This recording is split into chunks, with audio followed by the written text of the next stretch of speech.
हमारे भारत देश में एक बहुत पुरानी कहावत है और उस कहावत में ऐसा कहा जाता है, उत्तम खेती मध्यम बान, करे चाकरी कुकर निदान। ये हिंदी में कहावत है।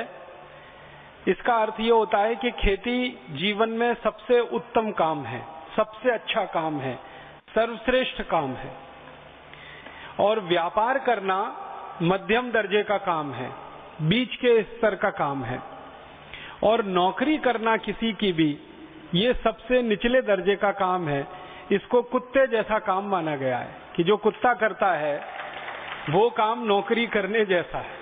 करे चाकरी कुकर निदान, कुकर कुत्ते को कहते हैं।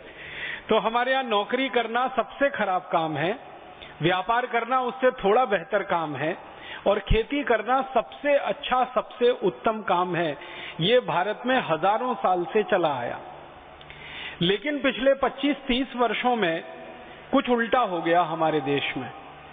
पिछले 25-30 वर्षों में ऐसा हो गया है कि खेती सबसे खराब काम है, व्यापार अभी भी मध्यम दर्जे पर है, और नौकरी सबसे अच्छा काम हो गया है। इस देश में जो भी बेरोजगार किसी व्यक्ति को आप मिलेंगे और पूछेंगे भाई क्या करना चाहते हो, तो नौकरी करना चाहता है। अच्छी खासी पढ़ाई लिखाई करके भी नौकरी ही करना चाहता है। बड़े बड़े हमारे देश के विद्यार्थी, बड़े बड़े से मतलब जो इंजीनियरिंग पढ़ते हैं, मैनेजमेंट की पढ़ाई करते हैं, डॉक्टरी की पढ़ाई करते हैं, 5-7 साल लगातार मेहनत करते हैं, लाखों करोड़ों रुपए खर्च करते हैं, उनसे भी पूछो तो वो भी नौकरी करना ही चाहते हैं। किसी न किसी नौकरी में उनको जगह मिल जाए, सरकार की नौकरी हो या निजी क्षेत्र की हो, प्राइवेट सेक्टर की हो। तो नौकरी इस समय सबसे अच्छा काम हो गया भारत में। व्यापार अभी भी मध्यम दर्जे पर है, और खेती सबसे खराब काम हो गया। खेती सबसे खराब काम क्यों हो गया हमारे देश में? उसका कारण यह है कि जो खेती सबसे अच्छा हुआ करता था आज से 40 साल पहले, वो अब सबसे खराब है, क्योंकि खेती में खर्चा तो बहुत बढ़ गया, आमदनी नहीं बढ़ी। जिस अनुपात में खर्चा बढ़ा, उस अनुपात में आमदनी नहीं बढ़ी। हमारे किसान जो खेती करते हैं इस देश में, उनका पिछले 20-25 वर्षों में कितना खर्चा बढ़ा है, आप अंदाजा लगाना चाहें तो कुछ आंकड़े बताता हूं। हमारे किसान खेती करते हैं, सबसे ज्यादा खर्चा करते हैं वो urea, DAP, super phosphate, single super phosphate, रासायनिक खाद खरीदने में। ये जो रासायनिक खादें हैं पिछले सालों में कितनी महंगी हुई हैं। 1990-91 में यूरिया का एक पैकेट लगभग 60 से 70 रुपए के बीच में आता था, और एक पैकेट 50 किलो का होता था। अब 2009 में वो यूरिया का पैकेट खरीदे तो लगभग 270 रुपए का आता है।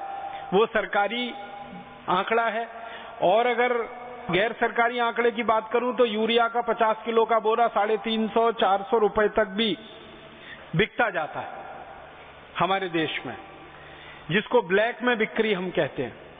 इसी तरह एक जमाने में 3-4 रुपए किलो तक डीएपी आता था, अब वो डीएपी 23 रुपए किलो है। एक जमाने में 2-2.5 रुपए किलो का सिंगल सुपर फॉस्फेट होता था, 40 रुपए किलो है। माने अगर आप इसको अनुपात में निकालें या गुने में निकालें तो यूरिया पिछले 10-15 वर्षों में 7 गुना महंगा हो गया, डीएपी तो लगभग 8 से 9 गुना महंगा हो गया, सिंगल सुपर फॉस्फेट 7-8 गुना महंगा हो गया। इसी तरह से किसान के काम आने वाला डीजल, जो कभी 3-3.5 रुपए लीटर बिका करता था, अब 38-40 रुपए लीटर 10 गुना महंगा हो गया। माने किसान के खर्चे लगातार बढ़ रहे हैं, 5 गुने, 7 गुने, 8 गुने, 10 गुने। और किसान जो रासायनिक कीटनाशक और जंतुनाशक खरीदते और इस्तेमाल करते रहे हैं, जो जंतुनाशक, जो रासायनिक कीटनाशक 100 रुपए लीटर, 150-200 रुपए लीटर आते थे, आज उनकी कीमत 15,000 रुपए लीटर तक पहुंच गई। 20,000 रुपए लीटर तक हमारे यहाँ जंतुनाशक और कीटनाशक बिक रहे हैं। तो सैकड़ों गुना महंगा किसानों के लिए जंतुनाशक, कीटनाशक, और कई गुना महंगी खाद, रासायनिक, ये सब किसानों के खर्चे तो बहुत बढ़ गए हैं। लेकिन खेती से होने वाली आमदनी उस अनुपात में नहीं बढ़ रही है। किसान का गेहूं आज से करीब 15-16 साल पहले 7 से 8 रुपए किलो बिकता था, अब वो 10 रुपए किलो है। तो गेहूं के भाव में बढ़ोतरी मुश्किल से मुश्किल 15-20% हुई है। और रासायनिक खाद के भाव में बढ़ोतरी 7 से 8 गुना ज्यादा हो गई है। अगर प्रतिशत में आप निकालेंगे तो सैकड़ों प्रतिशत में वृद्धि हुई है खाद की कीमत में, लेकिन गेहूं की कीमत जो खरीदने वाली है सरकार के द्वारा 20% की ही वृद्धि हुई है। इसी तरह धान की बात करें, आज धान खरीदा जाता है सारे भारत देश में 700 से 800 रुपए क्विंटल, और आज से 12-13 साल 15 साल पहले तक खरीदा जाता था 500 रुपए क्विंटल। तो धान की कीमत में भी 20-25% की बढ़ोतरी हुई है। लेकिन धान पैदा करने के लिए जो यूरिया, डीएपी, सुपरफॉस्फेट लगता है या कीटनाशक लगते हैं, उनकी कीमतों में 700-800% की वृद्धि हो चुकी है। तो किसान जो बेचे उसकी कीमत तो ज्यादा बढ़ती नहीं है, किसान जो बाजार से खरीदे वो कई गुना ज्यादा महंगा हो गया है। तो पूरी की पूरी खेती घाटे में चली गई है। अब इस घाटे की खेती को करने में किसान की जो समस्या आ रही है वो ये कि वो जब भी खेती करता है, फसल निर्माण करता है, फसल उत्पादन होती है, बिक्री होते ही सारा पैसा किसान के हाथ से निकल जाता है। वो या तो खाद खरीदने वाली कंपनियों के जेब में, या कीटनाशक खरीदने वाली बेचने वाली कंपनियों की जेब में, या किसान के लिए बीज बेचने वाली कंपनियों की जेब में। किसान के पास कुछ नहीं बचता। तो दैनिक जीवन के काम चलाने के लिए किसान फिर कर्ज लेना शुरू करता है, फिर कर्ज का ब्याज भरना पड़ता है, फिर और कर्ज बढ़ जाता है, फिर और ब्याज देना पड़ता है। और आपको शायद जानकर ये तकलीफ होगी, दुख होगा कि भारत में किसान अकेला एक समूह है जो चक्रवर्ती ब्याज देता है कर्ज पर। हम शहरों में रहते हैं और शहरों में रहने के लिए मकान बनाना पड़ता है, बैंक से कर्ज लेते हैं, साधारण ब्याज दर पर हमें बैंक का कर्ज मिल जाता है। हम शहरों में रहते हैं, गाड़ियां चाहिए हमको, गाड़ी खरीदने के लिए साधारण ब्याज दर पे कर्ज मिल जाता है। लेकिन किसान अपने खेत में ट्रैक्टर अगर चलाने के लिए ट्रैक्टर खरीदे, बैल खरीदे, किसान जंतुनाशक खरीदे, कीटनाशक खरीदे, उसके लिए कर्ज लेना पड़े सहकारी संस्थाओं से, पत संस्थाओं से, तो चक्रवर्ती ब्याज पे कर्ज मिलता है किसानों को। और आप जानते हैं चक्रवर्ती ब्याज दुनिया में सबसे खतरनाक होती है। मैं एक दिन ऐसे ही मनोरंजन के लिए एक छोटा सा आकलन कर रहा था कि मैं अगर चक्रवर्ती ब्याज की दर पर कहीं से कर्ज ले लूं, मान लीजिए 1% की चक्रवर्ती ब्याज की दर पर 100 रुपए का कर्ज मैं ले लूं, मात्र 1% की चक्रवर्ती ब्याज के दर पर 100 रुपए का कर्ज ले लूं, तो 250 से 300 साल में वो कर्ज इतना हो जाता है कि संपूर्ण भारत देश की पृथ्वी के बराबर का सोना अगर मैं वापस कर दूं तो कर्ज मुक्त नहीं हो सकता। इतना खतरनाक होता है चक्रवर्ती ब्याज का चक्कर। आप में से गणित के कोई विद्यार्थी रहे हो तो आप इसका अंदाजा लगा सकते हैं। हमारा किसान इसी चक्रवर्ती ब्याज के चक्कर में फंसा हुआ है।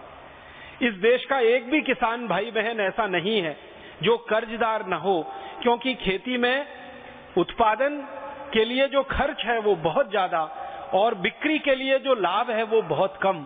तो हर एक किसान कर्जे में फंसा है। उस कर्जे के दुष्चक्र में अंतिम नतीजा जो निकलता है किसान के लिए वो ये कि जब वो किसी भी तरह से कर्ज वापस करने की स्थिति में नहीं होता तो उसका घर गिरवी रखता है, उसकी जमीन गिरवी रखी जाती है, उसके पत्नी के गहने जेवर गिरवी रखे जाते हैं, दागिने गिरवी रखे जाते हैं, अंत में गाय बैल भैंस उसके गिरवी रख जाते हैं। और जब सब कुछ गिरवी रख जाता है उसके बावजूद कर्जदार उसके दरवाजे पर आकर, साहूकार उसके दरवाजे पर आकर खड़ा हो जाता है वसूली के लिए, तो किसान को अपनी इज्जत बचाने के लिए एक ही रास्ता है, वो आत्महत्या कर लेता है। हमारे भारत देश में सरकार के आंकड़ों के अनुसार 56,000 किसान हर साल आत्महत्या करते हैं इस देश में। और सरकार खुद मानती है जो एफआईआर के रूप में दर्ज होते हैं वो 56,000 हैं। अगर एफआईआर ना हो और किसानों की आत्महत्याएं हो, सरकार को पता ही ना चले, पुलिस को रिपोर्ट ना कराई जाए, ऐसी आत्महत्याओं को जोड़ा जाए तो वो लाख से ऊपर निकलता है। हमारे देश के जो राज्य जहां सबसे ज्यादा किसानों की आत्महत्याएं हो रही हैं, पंजाब है, उसके बाद हरियाणा है, फिर आप महाराष्ट्र के हैं, महाराष्ट्र है, फिर आंध्र प्रदेश है, फिर कर्नाटक है, तमिलनाडु है, केरल है। ये ऐसे 6-7 राज्य सारे देश में बदनाम हो गए हैं किसानों की आत्महत्या के लिए। भारत सरकार समय समय पर आत्महत्या करने वाले किसानों के परिवारों का सर्वेक्षण कराती है और उन परिवारों से पूछा जाता है कि आखिर अब बताइए आपके घर में परिवार में आत्महत्या क्यों हुई, तो सभी परिवारों के मुंह से एक ही जवाब सुनने को मिलता है, वो ये कि हमारी पूरी खेती गिरवी रख गई, हमारे गाय बैल भैंस गिरवी रख गए, घर के आभूषण गहने गिरवी रखे जा चुके हैं, संपत्ति के नाम पर हमारे हाथ में कुछ नहीं है और साहूकार का कर्ज अभी बाकी है वो देना है, बैंक का कर्ज अभी बाकी है वो देना है और फसल इतनी अच्छी हुई नहीं है कि हम कर्ज पूरा वापस दे सकें। अगली फसल करने के लिए भी जेब में पैसा नहीं है, अगली फसल के लिए कोई बैंक कर्ज देने को तैयार नहीं है क्योंकि पुराना कर्ज वापस करने की हमारी हैसियत नहीं है। उस स्थिति में क्या करें? आत्महत्या ही एक आखिरी उपाय बचता है। ये जवाब उन सभी किसान परिवारों के मुंह से सुनने को मिला है जिनके यहाँ आत्महत्या हुई है। आप जानते हैं महाराष्ट्र में विदर्भ नाम का इलाका है जहां पिछले 10 साल में रहता रहा वर्धा सेवाग्राम। ये विदर्भ तो सारे देश में बदनाम हो गया है किसानों की आत्महत्या के लिए। इसी तरह आंध्र प्रदेश का एक बहुत बड़ा इलाका है वरंगल के आसपास का, वो सारे देश में बदनाम हो गया है किसानों की आत्महत्या के लिए। पंजाब में भटिंडा के आसपास का पूरा इलाका है, सारे देश में बदनाम है किसानों की आत्महत्या के लिए। केरल में कासरगोड का इलाका है, पूरे देश में बदनाम है किसानों की आत्महत्या के लिए। कर्नाटक में उत्तरी कर्नाटक, दक्षिणी कर्नाटक बदनाम हो रहा है किसानों की आत्महत्या के लिए। धीरे धीरे ये बीमारी गहरी होती जा रही है।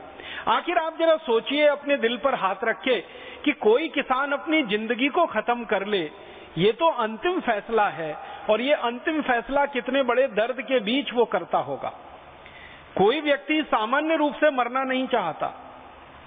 जिसने जीवन पाया है वो जीवन के आखिरी समय तक संघर्ष करता है जिंदा रहने के लिए, लेकिन किसान हमारे देश में इतना संवेदनशील बन गया है कि वो जीवन को ही खत्म कर लेता है 1 मिनट में। और इससे बड़ी विडंबना क्या होगी कि हमारा किसान जिन दवाओं को लाता है कीड़े मारने के लिए, जंतु मारने के लिए, कीटनाशक मारने के लिए, उन्हीं दवाओं को पीकर वो खुद मर जाता है। इससे बड़ा अफसोस और विडंबना इस देश में क्या हो सकती है। और ये सारा का सारा दुष्चक्र हमारे देश में किसानों के कर्जे में फंसकर आत्महत्या करने का ये जुड़ा हुआ है खेती के घाटे से, और खेती का घाटा जुड़ा हुआ है उस व्यवस्था से जिसमें किसान के काम आने वाला यूरिया, डीएपी, सुपर फॉस्फेट तो महंगा होता जाए, कीटनाशक, जंतुनाशक तो महंगा होता जाए, किसान के बीज तो महंगे होते जाएं, लेकिन किसान के द्वारा उत्पादित की जाने वाली वस्तुएं लगातार सस्ती से सस्ती बिकें और कम से कम पैसा किसानों को मिले। कारण क्या है इसका? किसानों के द्वारा जो उत्पादित की जाने वाली वस्तुएं हैं, गेहूं, चना, दाल आदि आदि सैकड़ों हजारों किस्म की चीजें किसान भाई पैदा करते हैं, इनका सस्ते से सस्ता बिकने का कारण है अंग्रेजों सरकार के द्वारा बनाया गया एक कानून जो भारत में आजादी के 63 साल के बाद भी चल रहा है, और वो कानून का नाम है एग्रीकल्चरल प्राइस कमीशन एक्ट। इस कानून में व्यवस्था ये है कि किसान जो भी कुछ पैदा करेंगे उसका भाव किसान खुद तय नहीं करेंगे, सरकार उसका भाव तय करेगी। और सरकार जब इसका भाव तय करती है खेती के द्वारा उत्पादित वस्तुओं का, तो उसमें सबसे बड़ा धोखा किसानों के साथ होता है वो ये कि किसान जो गेहूं, चना, चावल, दाल आदि पैदा करता है, इसको पैदा करने के लिए किसान जो मेहनत करता है, जो श्रम करता है, उस श्रम का, उसकी मेहनत का मूल्य सरकार उसको नहीं देती है। कितनी बड़ी विडंबना है इस देश की कि किसान साल में 365 दिन खेत में काम करता है और उसको जब फसल का भाव तय करने के लिए सूत्र बनाया जाता है उसमें किसान की मेहनत सिर्फ 2.5 से 3 महीने की जोड़ी जाती है, जबकि किसान पूरे साल खेत में काम करता है। 365 दिन खेत में काम करता है किसान, और 120 दिन की उसके श्रम की कीमत उसके फसल के मूल्य को तय करने में जोड़ी जाती है। मतलब सीधा सा ये है कि 8 से 9 महीने का किसान का जो श्रम है वो बेकार का श्रम होता है, वो बिना किसी पैसे के सरकार के द्वारा गणना उसकी कर दी जाती है। एक तो सबसे बड़ा धोखा ये है कि 365 दिन किसान काम कर रहा है, उसका श्रम सिर्फ 3 से 4 महीने का जोड़ा जाएगा। दूसरा धोखा किसानों के साथ ये होता है वो ये कि किसान जो खेत में मेहनत करता है उस श्रम का मूल्य भारत में सबसे कम लगाया जाता है। अगर कोई व्यक्ति बैंक में नौकरी करे, चतुर्थ क्लास कर्मचारी होने की स्तर की, उसका भी श्रम का मूल्य किसानों से ज्यादा है। हमारे देश के बैंक में काम करने वाला चतुर्थ श्रेणी का कर्मचारी एक दिन में बड़े आराम से 300 से 400 रुपए अपनी मेहनत का, श्रम का मूल्य पा लेता है, लेकिन किसान को अपनी मेहनत का, अपने श्रम का एक दिन का मूल्य 100 रुपए से ज्यादा कभी सरकार के द्वारा दिया नहीं जाता। और ये 100 रुपए भी पिछले 2-3 वर्षों में हुआ है। 2-3 वर्ष पहले तक तो 60 रुपए ही गिना जाता था किसान की मेहनत का एक दिन का मूल्य।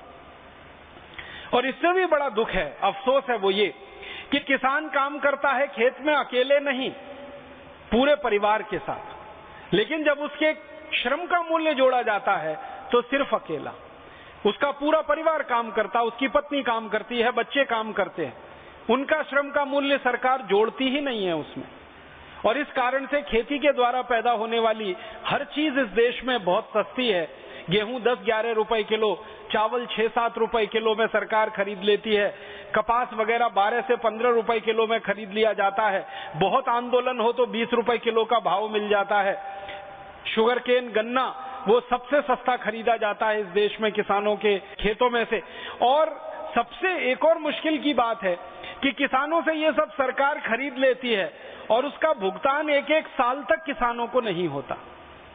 आप सब महाराष्ट्र के रहने वाले हैं, गन्ना बेचने के लिए किसान जो मिलों में जाता है, शुगर मिल में जाता है, वहां के रिकॉर्ड्स आप चेक कर लीजिए, किसी भी किसान को कोई भी शुगर मिल तुरंत भुगतान नहीं करती। 6 महीने के बाद, 8 महीने के बाद, साल भर के बाद, कहीं कहीं तो 2-2 साल के बाद। और ये जो महाराष्ट्र की कहानी है वो पूरे देश की कहानी। कपास बेच देते हैं किसान, 6-6 महीने, साल भर उनका भुगतान नहीं होता है। सरकार उसको बेचकर मुनाफा कमाती रहती है, धंधा करती रहती है, किसान की जेब में पैसा नहीं आ पाता। तो इन सब कारणों से किसान की आमदनी हमेशा कम रहती है और खर्चे उसके हमेशा से ज्यादा रहते हैं। कितनी बड़ी विडंबना है। आप इसको दूसरे तरीके से सोचने की कोशिश करिए कि अगर मैं किसान हूं, आप किसान हैं, बाजार में जाकर एक साबुन खरीदें 15 रुपए का, तो 15 रुपए का 100 ग्राम साबुन खरीदने के लिए 1.5 किलो गेहूं बेचना पड़ जाएगा। 15 रुपए का 100 ग्राम साबुन खरीदने के लिए कम से कम 2 किलो धान बेचना पड़ जाएगा। अगर 1.5 किलो गेहूं का मूल्य हम जांचने की कोशिश करें तो 1.5 किलो गेहूं से अगर आटा बना दिया जाए, आटे की रोटी बना दी जाए तो 2 परिवार के लिए पर्याप्त होगी। तो जितने में 2 परिवार का पेट भर जाएगा, उतने रुपए का गेहूं बेचकर एक 100 ग्राम साबुन हम बाजार से खरीद पाएंगे। मतलब सीधा सा ये है कि साबुन का मूल्य और उसकी कीमत बहुत ज्यादा है, गेहूं का मूल्य और उसकी कीमत बहुत कम है। कारण उसका यही है, साबुन पैदा करने वाले जो उद्योगपति हैं उनको साबुन का भाव तय करने का अधिकार है। किसान गेहूं पैदा करता है, धान पैदा करता है, उसको अपना भाव तय करने का ही अधिकार नहीं है। और तय भी करे तो सरकार इस फॉर्मूले से तय करती है कि उद्योगों में पैदा होने वाली वस्तुओं की कीमतें अलग तरीके से तय की जाती हैं, खेती में पैदा होने वाली चीजों की कीमतें बिल्कुल अलग तरीके से तय की जाती हैं। उद्योगों में जो श्रमिक काम करते हैं उनका श्रम मूल्य बाजार के हिसाब से होता है और किसान जो खेतों में काम करता है उनका श्रम मूल्य सबसे कम होता है। इसलिए किसान के ऊपर यह अत्याचार है और इसलिए खेती अभी घाटे का सौदा होती चली जा रही है। खेती के घाटे का सौदा होने का जो सबसे बड़ा कारण हम लोगों को समझ में आता है वो ये कि किसान के द्वारा खरीदा जाने वाला रासायनिक खाद, जंतुनाशक, कीटनाशक, ये उनका सबसे बड़ा खर्चा है। एक औसतन अगर मैं बात करूं तो किसान की जिंदगी की आमदनी का 60% हिस्सा रासायनिक खाद खरीदने में चला जाता है, 20% हिस्सा जंतुनाशक और कीटनाशक खरीदने में चला जाता है और बाकी का जो 20% बचा हुआ किसान का हिस्सा होता है वो उसकी दैनिक जीवन के काम करने में खर्च हो जाता है। बेटे बेटियों का विवाह करना है, उनकी पढ़ाई करनी है, मुकदमेबाजी है, उसमें बिजली का बिल है और दूसरे तरह के खर्चे में बाकी 20% निकल जाता है। किसान के पास जमा कुछ भी नहीं बचता, इसलिए वो हमेशा कर्जदार रहता है। इसका मतलब बिल्कुल सीधा है, किसान की जिंदगी के जीवन के खर्चे को अगर हम अलग कर दें जो 20% का है, तो बाकी का जो 80% का खर्चा किसान की जिंदगी का है वो तो रासायनिक खाद, जंतुनाशक और कीटनाशक का ही है। और पिछले आजादी के 40-45 वर्षों में खासकर किसानों के बीच में सरकार के द्वारा एक बहुत बड़ा दुष्प्रचार किया गया है, वो ये कि किसान अगर रासायनिक खाद नहीं डालेंगे तो उत्पादन नहीं होगा, कीटनाशक नहीं डालेंगे तो फसल खत्म हो जाएगी, जंतुनाशक नहीं डालेंगे तो फसल चौपट हो जाएगी। तो पिछले 40 साल से भारत के बहुत सारे कृषि वैज्ञानिक और कृषि विश्वविद्यालय हमारे किसानों को ये समझाते चले आ रहे हैं कि आपको तो रासायनिक खाद डालना ही पड़ेगा, आपको तो जंतुनाशक डालना ही पड़ेगा, कीटनाशक डालना ही पड़ेगा, बिना उसके खेत में उत्पादन नहीं होगा। तो ये जो डर और भय हमारे किसान भाइयों के मन में बैठ गया, इस डर और भय का अंतिम दुष्परिणाम ये है कि किसानों की जिंदगी का 80% खर्चा रासायनिक खाद, कीटनाशक और जंतुनाशक में जा रहा है। भारत के बारे में जरा जानने की कोशिश करें कि ये रासायनिक खाद, कीटनाशक, जंतुनाशक कितने बड़े पैमाने पर इस्तेमाल हो रहा है और इसका अंतिम परिणाम क्या हो रहा है। तो भारत सरकार के सन 2004-2005 के जो आंकड़े हैं वो मैं आपके सामने रखना चाहता हूं, क्योंकि अभी 2008 और 2009 के आंकड़े सरकार ने जारी नहीं किए हैं। जो सबसे लेटेस्ट सरकार के डेटा हैं, स्टैटिस्टिक्स हैं, वो 2005 और 2004 के हैं। वो ये बताते हैं कि हर साल भारत के किसान अपने खेतों में 1,90,00,000 मीट्रिक टन रासायनिक खाद अपने खेतों में डाल देते हैं। Urea, DAP, di ammonium phosphate, single super phosphate, ये सब तरह की रासायनिक खाद मिलाकर 1,90,00,000 मीट्रिक टन। अगर इसको हेक्टेयर के हिसाब से निकाला जाए तो भारत के 1 हेक्टेयर खेत में लगभग हर साल 114 किलोग्राम रासायनिक खाद डाली जाती है 1 हेक्टेयर खेत में। और अगर इसको बाहर से आने वाली खाद के साथ जोड़ दिया जाए, सरकार का यह कहना है कि 1,90,00,000 मीट्रिक टन खाद पूरी नहीं पड़ती, इसमें कमी आती है, तो करीब 40 लाख मीट्रिक टन रासायनिक खाद सरकार हर साल विदेशों से आयात करती है। और वो भी इसमें जोड़ दिया जाए तो ये आंकड़ा और बड़ा हो जाता है। अब ये पूरी की पूरी खाद जो हमारे खेतों में डाली जा रही है, इसका मूल्य कितना है और इसके साथ जो कीटनाशक डाले जा रहे हैं उसका मूल्य कितना है, वो भी सरकार के आंकड़ों के हिसाब से मैं आपको बताना चाहता हूं। ये जो खाद डालते हैं रासायनिक, यूरिया, डीएपी, सुपर फॉस्फेट आदि आदि, इसके बारे में सभी वैज्ञानिकों का जो शोध है वो ये कहता है कि जितनी ज्यादा रासायनिक खाद आप डालेंगे उतने ही ज्यादा जीव जंतु आपके खेत के फसल को बर्बाद करेंगे। ये बड़ा अजीब सा है, ये जो संबंध है ना, खाद ज्यादा डालो तो ज्यादा से ज्यादा कीड़े आएंगे, ज्यादा से ज्यादा जंतु आएंगे। अब ज्यादा से ज्यादा जंतु आएंगे तो उनको मारने के लिए फिर जंतुनाशक और डालो, फिर कीटनाशक और डालो। माने खाद ज्यादा डालने का दुष्परिणाम ज्यादा जहर डालना अपने खेत में जंतुनाशक और कीटनाशक के रूप में।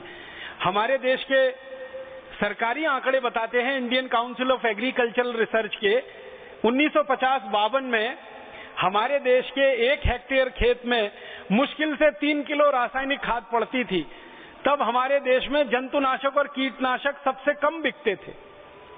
अब हमारे देश के 1 हेक्टेयर खेत में 114 किलोग्राम खाद पड़ जाती है, तो जंतुनाशक और कीटनाशक सबसे ज्यादा बिकते हैं।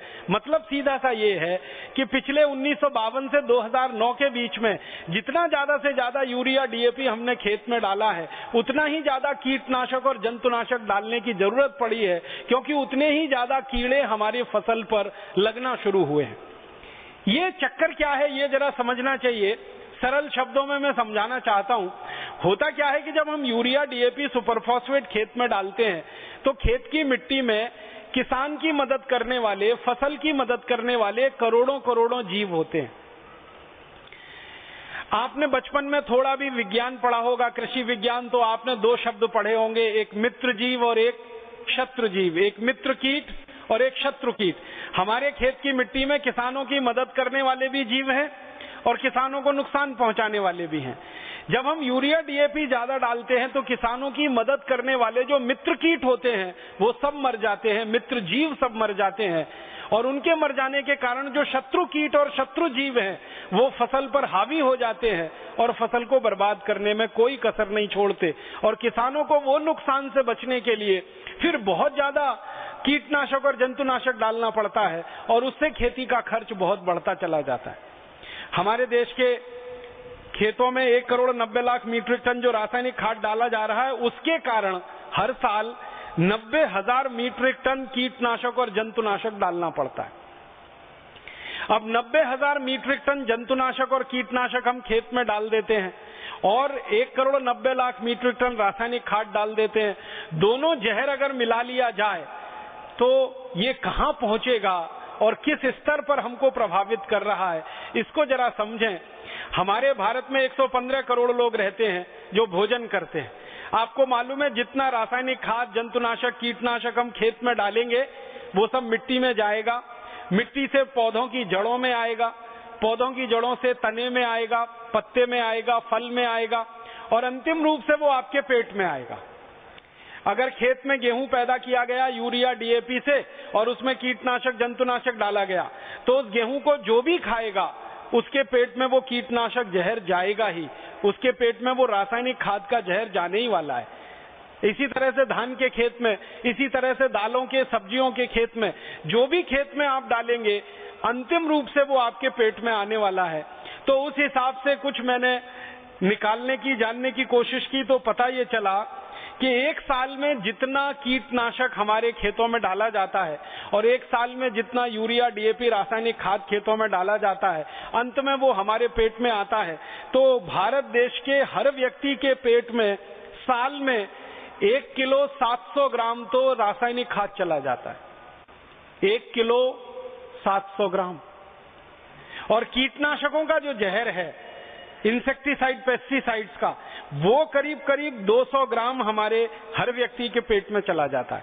माने हर साल भारत का व्यक्ति 1 किलो 700 ग्राम तो यूरिया डीएपी सुपरफॉस्फेट खा रहा है और करीब 200 ग्राम भारत का हर व्यक्ति कीटनाशक, जंतुनाशक, जिनको अंग्रेजी भाषा में कहते हैं chlorpyrifos, dichromate, monocrotophos, DDT, endosulfan, malathion, parathion, benzene hexachloride आदि आदि नामों से जिन कीटनाशक और जंतुनाशकों को हम जानते हैं, ये हर साल हर व्यक्ति के पेट में 200 ग्राम जा रहे हैं और रासायनिक खाद के रूप में 1 किलो 700 ग्राम जा रहे हैं। अब ये अलग बात है कि भगवान ने आपको 2 अच्छे से किडनी दे रखी है जो इस जहर की सफाई करती रहती है।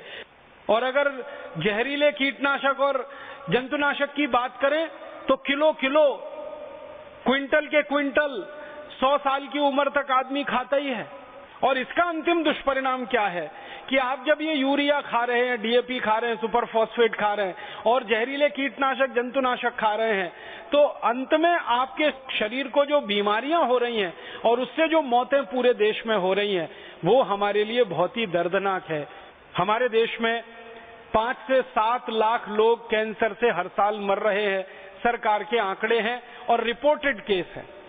हमारे देश के आईसीएमआर के डॉक्टर कहते हैं कि अनरिपोर्टेड केस को जोड़ लें तो ये 10 लाख से भी ऊपर निकल सकते हैं।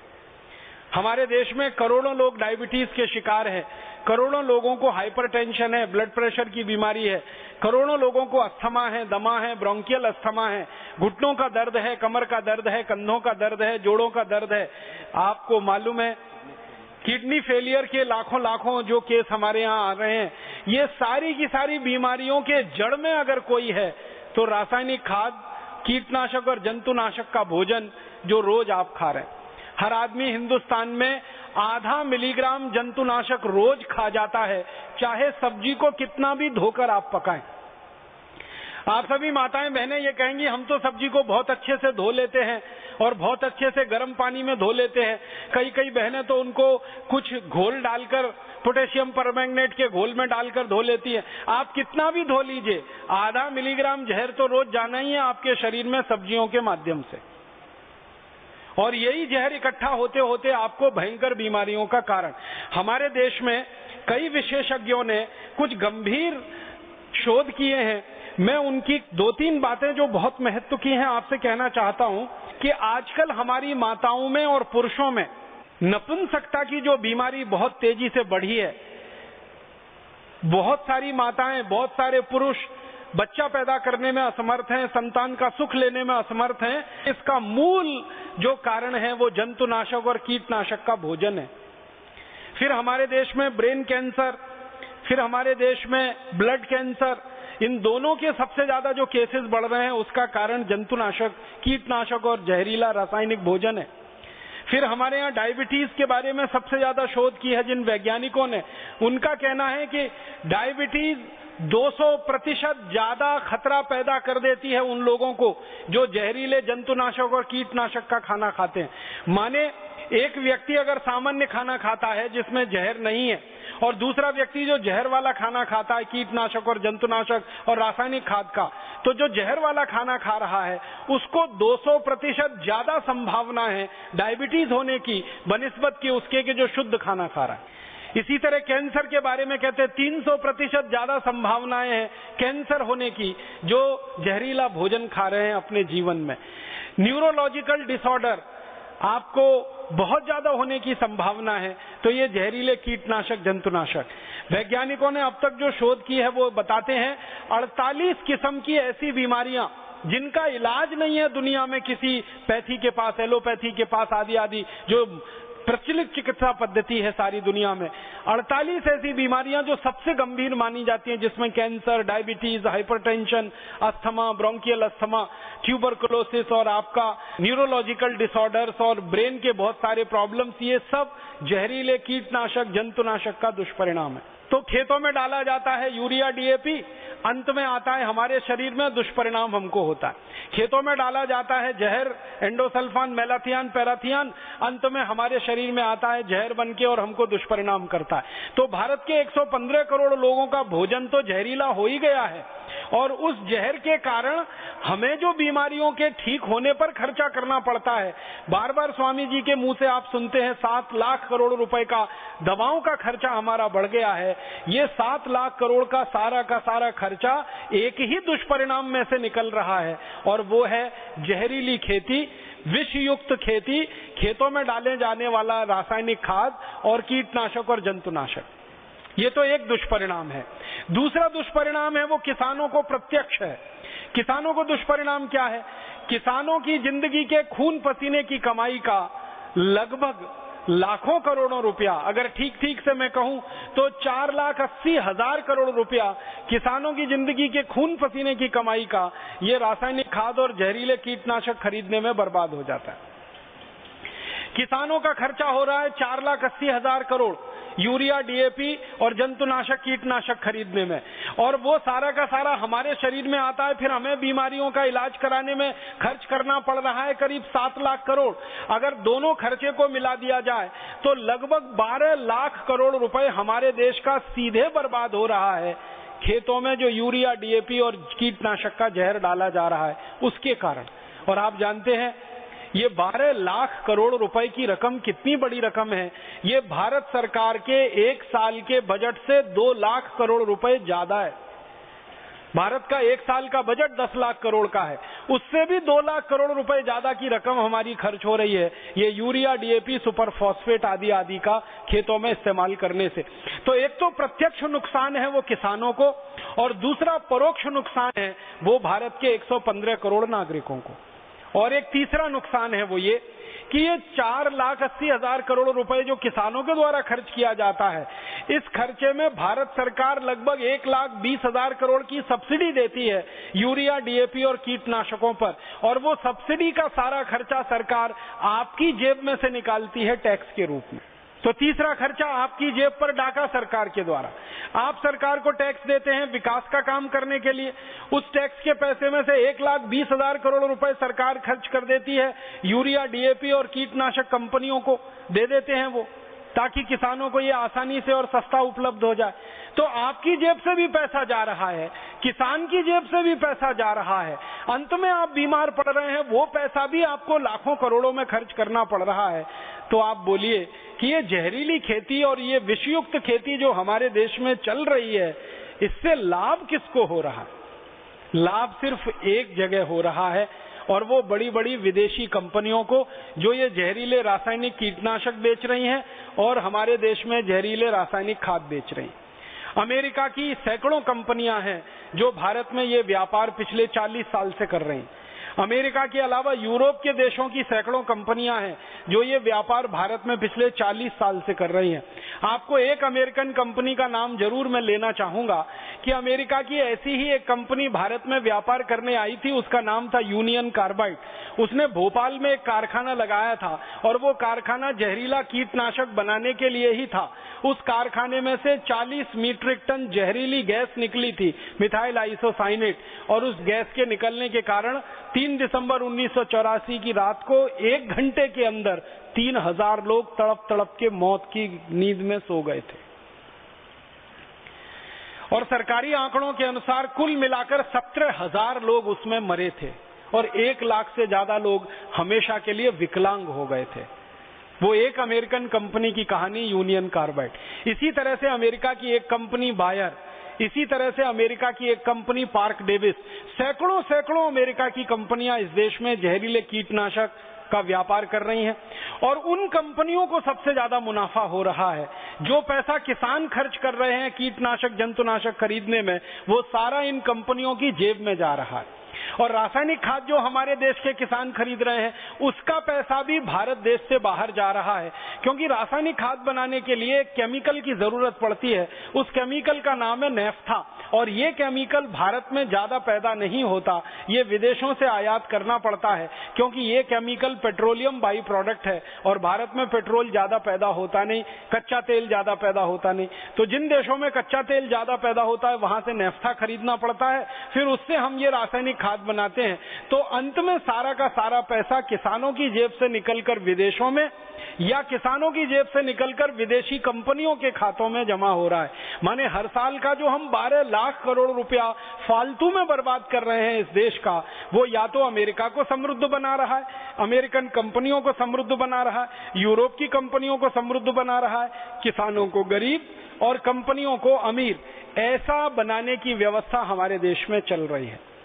और मुझे बहुत अफसोस है ये कहते हुए कि जिन बड़ी बड़ी विदेशी अमेरिकन यूरोपियन कंपनियों का ये कीटनाशक जंतुनाशक हमारे देश में बिकता है, आप ये बोलेंगे आखिर ये किसान उसको खरीदते क्यों हैं, जरूरत क्या है? तो मैं आपको बताऊं कि इन कंपनियों के बड़े बड़े एजेंट गांव-गांव में घूमते रहते हैं और किसानों को ये समझाते रहते हैं, देखो ये बहुत अच्छा कीटनाशक आया, ये बहुत अच्छा जंतुनाशक आया, एक स्प्रे करो तो सब कीड़े मर जाते हैं, एक स्प्रे करो तो सब जंतु मर जाते हैं, और धीमे से कहते हैं बस कीमत इसकी 15,000 रुपए लीटर है। फिर किसान को समझाया जाता है कि 15,000 रुपए लीटर भी तुमको महंगा नहीं पड़ेगा, क्योंकि एक कीटनाशक है जो 1500 रुपए लीटर है, वो तुम 35-40 बार स्प्रे करोगे, उससे अच्छा ये है कि ये 15,000 रुपए लीटर का 1-2 बार ही स्प्रे कर लो। तो इस तरह के कैलकुलेशन में किसानों को फंसाकर वो कंपनियां अपना खूब माल बेच लेती हैं और किसान भोले वाले सीधे साधे उसको खरीद लेते हैं। किसानों से जब हम बात करते हैं कि भाई आप इनके चक्कर में क्यों फंस जाते हैं, तो वो अपनी राम कहानी सुनाते हैं। वो कहते हैं कीड़ा आ गया फसल पर, अब क्या करें, फसल चौपट हो जाएगी, उसको बचाना है, क्योंकि अगला फसल लगाने के लिए कर्ज लेना है, कर्ज के लिए ब्याज देना है, तो पैसे तो हाथ में चाहिए, तो फसल बर्बाद होते हुए हम नहीं देख सकते, तो किसी भी कीमत पर ये फसल बचानी है, इसके लिए कितना भी बड़ा खर्च हम करने को तैयार हो जाते हैं। ये किसानों की अपनी कहानी। तो ये दोनों तरह से दुष्चक्र चलता है और अंत में किसान पिसता है और आप सब इस जहरीले आक्रमण के शिकार होकर बीमारियों में फंसते चले जाते हैं। मैं आपको एक छोटी सी जानकारी और देना चाहता हूं कि हमारे देश में ये जो कंपनियां जहर बेच रही हैं, ये जहर किस किस राज्य में कितना कितना बिक रहा है और कैसे उनका इस्तेमाल किसानों के बीच में करवाया जा रहा है। कुछ राज्यवार आंकड़े हैं। सबसे ज्यादा ये जहर जो डाला जा रहा है वो उत्तर प्रदेश में है। उत्तर प्रदेश में एक साल में 6,855 मीट्रिक टन जहर डाल दिया जाता है खेत में, पेस्टिसाइड और इंसेक्टिसाइड के रूप में। फिर उत्तर प्रदेश के बाद दूसरा नंबर है पंजाब का। पंजाब में हर साल 6,900 मीट्रिक टन जहर डाल दिया जाता है कीटनाशक और जंतुनाशक का। फिर तीसरे नंबर पे है हरियाणा, जहां 4,520 मीट्रिक टन जहर डाल दिया जाता है हर साल। फिर उसके बाद गुजरात है, फिर आंध्र प्रदेश है, फिर उसके बाद मध्य प्रदेश है, फिर महाराष्ट्र है, फिर ऐसे हिंदुस्तान के 33 राज्य हैं। कुल मिलाकर मैंने आपको बताया 90,000 मीट्रिक टन है। जो कीटनाशक जंतुनाशक डाले जाते हैं उनमें जो सबसे ज्यादा डाला जा रहा है डीडीटी। डीडीटी के बारे में मैं आपको एक जानकारी बता दूं, वो ये कि दुनिया के 56 देशों में डीडीटी बनाना, डीडीटी बेचना दोनों कानूनन जुर्म है। और कई देशों में तो इतना सख्त कानून है कि डीडीटी बेचते हुए कोई पकड़ा जाए तो 20 साल की सजा हो जाती है, 20 साल की कैद हो जाती है। ऐसे 56 देशों में डीडीटी बंद है और ये बंद हुए भी कम से कम 20-25 साल हो गए। तो दुनिया के 56 देशों में जो डीडीटी बंद है बनाना बेचना, वो डीडीटी भारत में धड़ल्ले से बन रहा है और धड़ल्ले से बिक रहा है और धड़ल्ले से इस्तेमाल किया जा रहा है और अंत में आपके शरीर में आ रहा है। सबसे ज्यादा इस्तेमाल हो रहा है डीडीटी का। फिर दूसरे नंबर पर सबसे ज्यादा इस्तेमाल हो रहा है एंडोसल्फान का। फिर तीसरे नंबर पर सबसे ज्यादा इस्तेमाल हो रहा है मेलाथियान का। फिर बेंजीन हेक्साक्लोराइड, क्लोरोपाइरीफॉस, फिर लिंडेन, फिर मोनोक्रोटोफॉस। ऐसे ऐसे करीब करीब 786 किस्म के तो पेस्टिसाइड इस्तेमाल हो रहे हैं और 212 किस्म के इंसेक्टिसाइड इस्तेमाल हो रहे हैं। अगर कुल मिलाकर देखेंगे तो 1000 से ऊपर जहर अलग अलग नामों से हमारे देश में बेचे जा रहे हैं और किसानों के द्वारा खेत में डाले जा रहे हैं। एक और जो गंभीर बात है जो मैं आपसे कहना चाहता हूं कि ये जहर में जो करीब 1100 किस्म के कीटनाशक और जंतुनाशक भारत में डाले जा रहे हैं, इनमें से 50% जंतुनाशक और कीटनाशक उन देशों में पूरी तरह से बंद हैं जिन देशों की कंपनियों के द्वारा भारत में बेचे जा रहे हैं। जैसे अमेरिका की बहुत सारी कंपनियां भारत में वो जहरीले कीटनाशक बेच रही हैं जो अमेरिका में बनाना और बेचना जुर्म है। जर्मनी की बहुत सारी कंपनियां हमारे यहाँ ऐसे कीटनाशक बेच रही हैं जो जर्मनी में बनाना और बेचना बंद है। हमारे देश में ब्रिटेन की बहुत सारी कंपनियां, हॉलैंड की बहुत सारी कंपनियां, डेनमार्क की बहुत सारी कंपनियां ऐसे जहरीले कीटनाशक भारत में बेच रही हैं जो उनके देशों में 20 साल से बंद है। माने जिन चीजों को वो अपने यहाँ पैदा नहीं करते, बिकवाते नहीं, उनको भारत में ला लाकर उनकी कंपनियां डंप कर रही हैं, बेच रही हैं और भारत को पूरा विष का भंडार धीरे धीरे उन्होंने बना दिया है। मैं आपको एक बहुत गहरी बात कहना चाहता हूं, वो ये कि दुनिया भर के वैज्ञानिक जो पिछले 40 साल से कीटनाशक और जंतुनाशकों पर शोध कर रहे हैं, पेस्टिसाइड, इंसेक्टिसाइड पे काम कर रहे हैं, सभी वैज्ञानिकों का एक ही निष्कर्ष है, वो ये कि जो भी जहर हम खेत में डालते हैं कीड़े मारने के लिए या जंतु मारने के लिए, वो मात्र अपने लक्ष्य में 2% ही काम में लगता है। 98% जहर तो प्रदूषण बढ़ाने में खर्च हो जाता है। इसको और समझाऊं सरल भाषा में, मान लीजिए खेत में कोई कीड़ा आके बैठ गया, कोई फसल है उस पर कोई कीड़ा आ गया, मान लीजिए नाम लेके कहता हूं अमेरिकन बोलवॉर्म आ गया। कपास के पौधे पर सबसे ज्यादा लगने वाला हमारे यहाँ कीड़ा है, उसको अमेरिकन बोलवॉर्म कहते हैं। ये आ गया, लग गया। अब इसको मारने के लिए जो जहर छिड़का जाएगा वो पूरा जहर अगर 10 लीटर है, कल्पना करिए, या 100 लीटर है, तो 100 लीटर में 2 लीटर ही जहर काम में आएगा कीड़े को मारने के लिए। 98 लीटर जहर चला जाएगा मिट्टी में, पानी में और हवा में, जो प्रदूषण करेगा मिट्टी, पानी और हवा को। माने मात्र 2% ही काम में आता है कीटनाशक और जंतुनाशक। 98% तो मिट्टी को खराब करता है, पानी को खराब करता है, हवा को खराब करता है। आप पूछेंगे जी मिट्टी को कैसे खराब करता है? वो तो सीधे सीधे है कि सारा जहर मिट्टी में जाकर मिलेगा और मिट्टी में ये जहर सैकड़ों साल तक स्थापित रहता है, वो खत्म नहीं होता। और जानते हैं ये चक्र कैसे चलता है? मिट्टी में चला गया सारा जहर, कीड़े को मारने में काम आया 2%, 98% चला गया मिट्टी में। फिर बारिश हुई, बारिश का पानी मिट्टी पर गिरा, पानी के साथ वो बहता हुआ कीटनाशक आ गया नदियों में और नदियों से बह बहकर वो कीटनाशक चला गया आपके जमीन के नीचे पानी के रिसाव के साथ, और जमीन के नीचे के पानी में जाकर वो जहर अगर मिल गया तो वो भूमिगत पानी में जहर मिल गया। अब वो भूमिगत पानी को आप निकालेंगे पंप के द्वारा और पंप के द्वारा वो निकालेंगे और वो पानी फिर आप पिएंगे तो वो जहर अंत में आपके पेट में आ गया। क्योंकि आप जानते हैं नदियों का पानी सीपेज के माध्यम से जमीन के नीचे रिसता रहता है और उसके साथ कीटनाशक चले जाते हैं। और दूसरी एक कल्पना करिए कि खेतों में बहुत ज्यादा कीटनाशक का और जंतुनाशक का जहर डल गया, यूरिया डीएपी का जहर डल गया, बारिश का पानी गिरा, पानी के साथ ये जहर मिलते हुए गांव के तालाब में इकट्ठा हो गया और गांव के तालाब में पशु पानी पीने जाते हैं। फिर पशुओं ने वो पानी पिया तो पशुओं के शरीर में चला गया, और पशुओं के शरीर में चला गया तो उनके खून में आ गया, और उनके खून में आ गया तो उनके दूध में आ गया। फिर वही पशु का दूध आप पी रहे हैं तो और ज्यादा जहर आपके पेट में आ गया। आप खेत में से पैदा हुआ गेहूं, चावल, चना, दाल खा रहे हैं, सब्जियां खा रहे हैं, उसके द्वारा पेट में आपके जहर आ रहा है, वो तो एक बात है। जमीन के पानी के माध्यम से आ रहा है वो दूसरा है, और तीसरा पशुओं का दूध आप पी रहे हैं, दूध के माध्यम से वो जहर आपके पेट में आ रहा है, वो तीसरा तरीका है। और फिर उसके बाद क्या होता है, आप में से बहुत सारे किसान भाई बहन इस बात को जानते हैं। नासिक जिले से यहाँ अगर कोई आए हुए कार्यकर्ता हैं तो नासिक में अंगूर की, द्राक्ष की बहुत जबरदस्त खेती होती है, और आप जाकर देखिए कि किस तरह से उस पर फव्वारा फेंका जाता है, ऑक्सैलिक एसिड का किस तरह से स्प्रे किया जाता है। कई जगह तो मैंने देखा मेरी आंखों से कि जहर भरा डब्बा और अंगूर का वो गुच्छा लटकता रहता है ना, डब्बा ऐसे कर देते हैं, पूरा गुच्छा उसमें डुबो देते हैं, और वो इतना खराब है कि अंगूर को धो लो 10 बार, 20 बार, 25 बार, फिर भी धुलता नहीं है। बाजार से जब आप अंगूर खरीदेंगे तो उस पर सफेद सफेद सफेद सफेद आपको स्पष्ट दिखाई देता है। वो सीधे जहर हम खाते हैं, हमारे घर में आने वाले मेहमानों को भी खिलाते हैं। मेहमानों को देवता कहते हैं, देवताओं को अंगूर के रूप में जहर परोसते, और वो जहर खाली अंगूर के रूप में हमारे शरीर में नहीं आता। उन अंगूरों को सुखाया जाता है, उसकी किशमिश बनती है, उन अंगूरों को सुखाया जाता है और उसका कुछ सूखा मेवा बनाते हैं, अंत में वो फिर खाते हैं, वो हमारे शरीर में आता है। इसी तरह टमाटर पे स्प्रे होता है, इसी तरह भिंडी पर स्प्रे होता है, इसी तरह बैंगन पर स्प्रे होता है।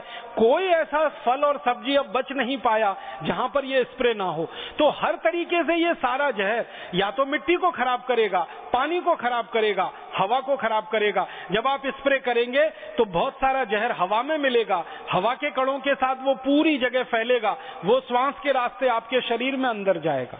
तो हर तरीके से ये दुष्परिणाम जो हो रहा है वो हमारे शरीर को हो रहा है। किसानों की बर्बादी तो पैसे के रूप में है, और हमारी बर्बादी शरीर के स्वास्थ्य के खत्म हो जाने के रूप में है।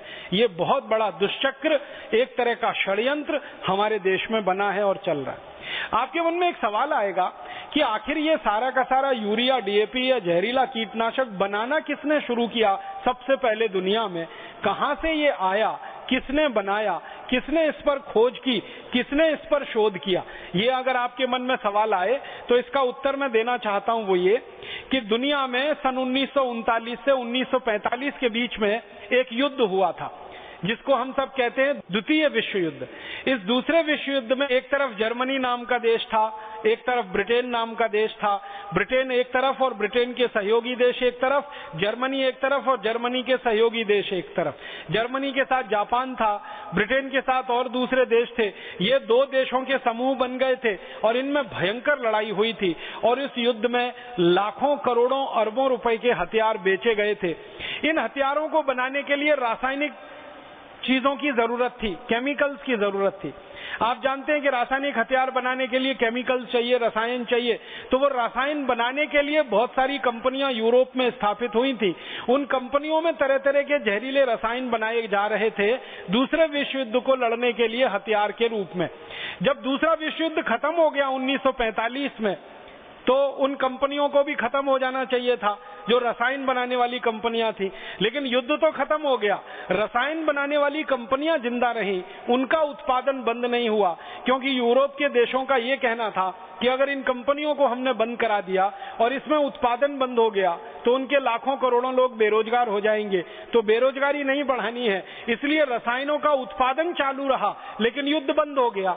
तो युद्ध बंद होने के बाद उन रसायनों का कहां इस्तेमाल हो सकता है, इस पर यूरोप के देशों ने और विशेषकर ब्रिटेन के वैज्ञानिकों ने बहुत सुशोध किया, रिसर्च किया।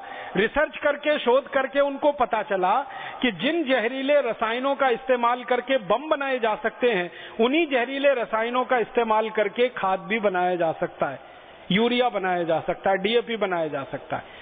जिन जहरीले रसायनों का इस्तेमाल करके केमिकल वेपन्स बनाए जा सकते हैं, उन्हीं जहरीले रसायनों का इस्तेमाल करके पेस्टिसाइड, इंसेक्टिसाइड बनाया जा सकता है। तो वहां से ये उत्पादन दूसरी तरफ डाइवर्ट कर दिया गया। पहले जो उत्पादन लग रहा था बम बनाने में, जहरीले रासायनिक हथियार बनाने में, वो सारा उत्पादन लग गया फिर जहरीली रासायनिक खाद बनाने में, कीटनाशक और जंतुनाशक बनाने में। और आपको एक मजेदार बात मैं ये बताना चाहता हूं कि रासायनिक बम बनाने के लिए जो केमिकल लगते हैं वही केमिकल यूरिया बनाने के लिए लगते हैं। रासायनिक बम बनाने के लिए जो केमिकल इस्तेमाल होते हैं वही केमिकल पेस्टिसाइड और इंसेक्टिसाइड बनाने के लिए इस्तेमाल होते हैं। केमिकल सेम है, एक ही जैसे हैं, बस उनकी मात्रा में कमी ज्यादा की जाती है। बम बनाने के लिए बहुत ज्यादा मात्रा में और बहुत कंसंट्रेटेड रूप में इस्तेमाल होते हैं, और रासायनिक खाद बनाने के लिए कम मात्रा में और डाइल्यूटेड फॉर्म में इस्तेमाल होते हैं। बस अंतर इतना ही है, लेकिन इस्तेमाल दोनों जगह एक ही है। तो पूरी की पूरी रासायनिक उद्योग जो यूरोप और अमेरिका के थे वो यूरिया, डीएपी और कीटनाशक बनाने में लग गए और उन्होंने अंधाधुंध उत्पादन किया। फिर उनके सामने समस्या ये आई कि इस उत्पादन को बेचा कहां जाए, तो उस उत्पादन को लेके वो भारत में आ गए। और भारत के नेताओं से ज्यादा हिंदुस्तान में कोई ऐसा व्यक्ति नहीं है जिनको फुसलाना आसान हो। सबसे आसानी से फुसलाया जा सकता है या भ्रमित किया जा सकता है तो इस देश के नेता और मंत्रियों को किया जा सकता है, या खरीदा जा सकता है पैसे से तो नेताओं को खरीदा जा सकता है।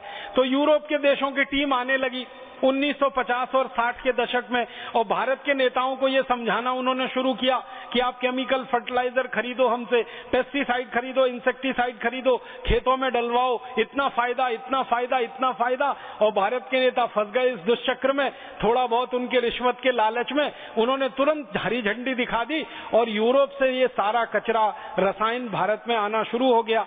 अब भारत के किसानों ने इसका इस्तेमाल किया नहीं, तो सरकार ने एक योजना बनाई और उस योजना के लिए इस देश में एक विभाग खड़ा किया गया जिसका नाम है खंड विकास विभाग, ब्लॉक डेवलपमेंट डिपार्टमेंट। उसमें एक अधिकारी नियुक्त किया गया जिसको आजकल कहते हैं बीडीओ, ब्लॉक डेवलपमेंट ऑफिसर।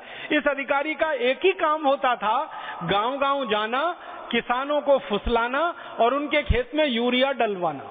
किसान डालते नहीं थे यूरिया, तो ये जो बीडीओ स्तर के अधिकारी होते थे ये किसानों को कहते थे मुफ्त में ले लो, मुफ्त में डालो। और यूरिया एक ऐसा जहर है जैसे शराब होती है ना, किसी आदमी को जिसने जिंदगी में कभी शराब ना पी हो, जबरदस्ती एक दो बार आप पिला दो, फिर ऐसा चस्का लगता है कि वो खरीद के पीने लगता है। वैसे ही हमारी मिट्टी के साथ हुआ। हमारी मिट्टी ने हजारों साल से कभी ये रसायन को चखा नहीं था, इसका स्वाद नहीं मालूम था। मिट्टी में जबरदस्ती ये डाला गया रासायनिक खाद और कीटनाशक, मिट्टी को उसका स्वाद लग गया और मिट्टी फिर व्यसनी हो गई और वो जहरीली होती चली गई। फिर किसानों ने खरीद खरीद के डालना शुरू किया। पहले किसान एक पैकेट डालता था 50 किलो का, फिर 1 एकड़ में 2 पैकेट, फिर 3 पैकेट, अभी तो 10-10, 12-12 पैकेट 1-1 एकड़ में डाल देते हैं यूरिया, डीएपी का। ये कहानी शुरू हुई यूरोप की कंपनियों को मुनाफा दिलाने के लिए। दूसरे विश्व युद्ध में जो रसायन बनाए थे उनका क्या इस्तेमाल किया जाए युद्ध खत्म होने के बाद, उसका दिमाग लगाकर उन्होंने जो रास्ता निकाला वो अंत में जाकर खत्म हुआ भारत के खेतों पर, और उसने बर्बाद कर दिया हमारी करोड़ों हेक्टेयर जमीन को और लाखों करोड़ों किसान को। ये कहानी वहां से शुरू होकर यहां तक आई, और अब इस कहानी में पूरे देश के किसान फंस गए हैं, सरकारी विभाग और तंत्र फंस गए हैं। तब अब समस्या के समाधान के रूप में हमारे सामने प्रश्न है कि हम क्या करें। एक रास्ता तो ये है कि ये जो जहरीली खेती चल रही है पूरे भारत देश में, इसको चलने दिया जाए। ये जो जहरीली खेती पूरे देश में निकल पड़ी है किसानों के खेत से, इसको आगे बढ़ाया जाए। एक तो ये है, हम सब खामोश बैठे रहें, चुपचाप बैठे रहें, जो चल रहा है उसको चलने दिया जाए। एक दूसरा विकल्प ये है कि ये जो जहरीली खेती हो रही है पूरे देश में, खराब हो रही है हमारी जमीन, खराब हो रही है हमारी हवा, खराब हो रहा है हमारा पानी, बढ़ रहा है हमारा प्रदूषण, बढ़ रहा है जहर हमारे शरीर में। इतना जहर बढ़ गया है हमारे शरीर में कि दिल्ली में all India institute of medical sciences ने कुछ माताओं के दूध का परीक्षण किया तो माताओं के दूध में डीडीटी निकला। इतना जहर बढ़ गया। ये जहर की 2 कहानियां मैं जरूर सुनाना चाहूंगा, अंदाजा लगे आपको। भारत देश में ये पंजाब हमारे बिल्कुल पड़ोस में है, वहां का एक छोटा सा गांव है, मैं वहां गया हूं। उस गांव का नाम है हरि किशनपुरा। छोटा सा गांव है पंजाब का, बठिंडा के नजदीक का हरि किशनपुरा गांव में मैं गया तो आपको हैरानी होगी, मुझे बहुत हैरानी हुई। गांव के बाहर एक बोर्ड लगा हुआ था बहुत बड़ा, उस पर गुरमुखी भाषा में कुछ लिखा हुआ था। मैंने एक पंजाबी गुरुमुखी जानने वाले मेरे सहयोगी को पूछा, मैं पूछा ये क्या लिखा है, गांव के बाहर बड़ा सा बोर्ड लगा है। तो उसने बड़ी गंभीरता से कहा कि राजीव भाई इस पर लिखा हुआ है ये हरि किशनपुरा पूरा का पूरा गांव बिकने के लिए तैयार है, कोई खरीदार हो तो संपर्क करे। आपको तो इस पे हंसी आएगी, लेकिन मुझे तो रोना आ गया। मैंने कहा ये क्या लिखा? उसने कहा यही लिखा है। मैंने कहा सच? कि उसने कहा बिल्कुल सच, ये गांव बिकने को तैयार है। तो क्यों? तो उन्होंने कहा ये तो नहीं मालूम, गांव में चलो तो पूछते। तो हम गांव में गए, एक सरदार जी से सबसे पहले मुलाकात हुई। हमने उनको पूछा कि आपके गांव के बाहर बोर्ड लगा है कि गांव बिकाऊ है, बिकने को तैयार है। उसने कहा कि इस गांव का हर किसान परिवार 6 लाख रुपए का कर्जदार है। हम में से किसी में इतनी हैसियत नहीं है कि हम हमारा कर्ज वापस कर सकें, इसलिए हमने ये बोर्ड लगा दिया है कि कोई आए और हमारे गांव को खरीद ले, हर परिवार को 6 लाख रुपए दे दे। हम ये कर्ज हमारा चुकाना चाहते हैं और जिंदगी भर के लिए जो हमारा गांव खरीदेगा उसकी गुलामी करने को हम तैयार हैं। हम बहुत दुखी हैं, हम बहुत परेशान हैं, हर परिवार पर 6 लाख रुपए का कर्ज है। वो भाई को हमने पूछा ये कर्ज कैसे हो गया? तो उन्होंने कहा इस गांव की मुख्य फसल है वो कपास है, और कपास की फसल पर 35 बार हमको स्प्रे करना पड़ता है जहरीली दवाओं का। 35 बार कपास की फसल पर 35 बार स्प्रे करना पड़ता है। क्यों? तो उन्होंने कहा इतने कीड़े आते हैं, इतने जंतु आते हैं कि हमारी फसल पूरी खराब हो जाती है, इसलिए 35 बार स्प्रे करते हैं। और स्प्रे करने के लिए दवाएं खरीदते हैं, 15-15 हजार रुपए लीटर की दवाएं खरीदते हैं, उसका स्प्रे करते हैं। कई बार वो स्प्रे भी फेल हो जाता है, फसल भी चौपट हो जाती है, साहूकार से कर्ज लेकर अगली फसल लगानी पड़ती है। इस चक्कर में हमारा कर्ज हर परिवार पर 6 लाख रुपए हो गया। फिर वो सरदार जी को मैंने पूछा कि आज से 40 साल पहले आपके यहाँ खेती करते थे तो भी ऐसे ही स्प्रे करते थे? उन्होंने कहा बिल्कुल नहीं करते थे, 40 साल पहले तो कोई स्प्रे नहीं करता था। क्यों? क्योंकि फसल पे कीड़ा लगता ही नहीं था। तो मैंने वो सरदार जी से ही पूछा कि आप याद करके बताओ, 40 साल पहले फसल पे कीड़ा नहीं लगता था, क्या करते थे आप ऐसा, और अब इतना कीड़ा लगता है, क्या करते हो ऐसा? तो सरदार जी ने बहुत सोचकर बताया, तो कहा कि 40 साल पहले हम गाय बैल भैंस का गोबर और उसका मूत्र खेत में डालते थे तो हमारे फसल पर कीड़ा नहीं लगता था। अब हमने यूरिया डीएपी डालना शुरू किया तो इतना कीड़ा लगता है कि हम कीड़े को मारने की दवा खरीद खरीद के कर्जदार हो चुके हैं। ये हरि किशनपुरा गांव की कहानी है। और आपको ये सुनकर और दुख होगा कि ये हरि किशनपुरा जैसा भारत में कोई एक गांव नहीं है, ऐसे भारत में हजारों गांव हैं जो इतने कर्जे में डूबे हुए हैं, बिकने को तैयार है। मैं विदर्भ में 10 साल रहा हूं, 10 साल में विदर्भ में मैंने 100 से ज्यादा गांव देखे हैं जहां इसी तरह के बोर्ड लगे हुए हैं, ये गांव बिकाऊ है, ये गांव बिकाऊ है, क्योंकि गांव के किसानों पर कर्ज बहुत हो गया। ये एक कहानी। एक और कहानी मैं सुनाना चाहूंगा आपको कि ये यूरिया डीएपी और जहरीले कीटनाशकों का क्या दुष्परिणाम होता है। मैं एक बार गया था केरल के जिले कासरगोड में। कासरगोड एक जिला है केरल का, कर्नाटक के बॉर्डर पे है। कर्नाटक का एक जिला है उडुपी। उडुपी जहां से समाप्त होता है, कासरगोड जिला वहीं से शुरू हो जाता है। तो उडुपी और कासरगोड के बीच का इलाका, वहां एक गांव है, उसका नाम है पडरे। पडरे गांव में सबसे ज्यादा खेती होती है काजू की, और काजू का फसल ऐसा ही फसल है जिसमें सबसे ज्यादा कीड़ा लगता है। जैसे कपास की फसल पर सबसे ज्यादा कीड़ा लगता है, वैसे ही काजू की फसल पर सबसे ज्यादा कीड़ा लगता है। पडरे गांव में करीब 4,500 एकड़ जमीन पर काजू के बागान हैं, काजू के पेड़ लगे हुए। तो उसमें क्या होता है, 20 साल से वहां के किसान जो काजू की खेती करते हैं वो एक हेलीकॉप्टर किराए पे लेते हैं और उसमें जहरीले कीटनाशक जिसका नाम एंडोसल्फान है वो हेलीकॉप्टर में भरा जाता है और पूरे गांव के काजू के पेड़ पर जो 4,700 एकड़ में है वो छिड़का जाता है एंडोसल्फान, 20 साल से लगातार। जब मैं पहली बार उस गांव में गया था तब उन्होंने बताया कि हम 20 साल से ये छिड़क रहे हैं, और लगातार वो छिड़कने का दुष्परिणाम क्या हुआ है कि वो मैंने आपको बताया 2% एंडोसल्फान तो कीड़े मारने में चला जाता है, 98% गांव के तालाब में जाके घुल जाता है, और गांव के तालाब का पानी गांव के लोग पीते हैं तो उनके शरीर में वो एंडोसल्फान आ जाता है।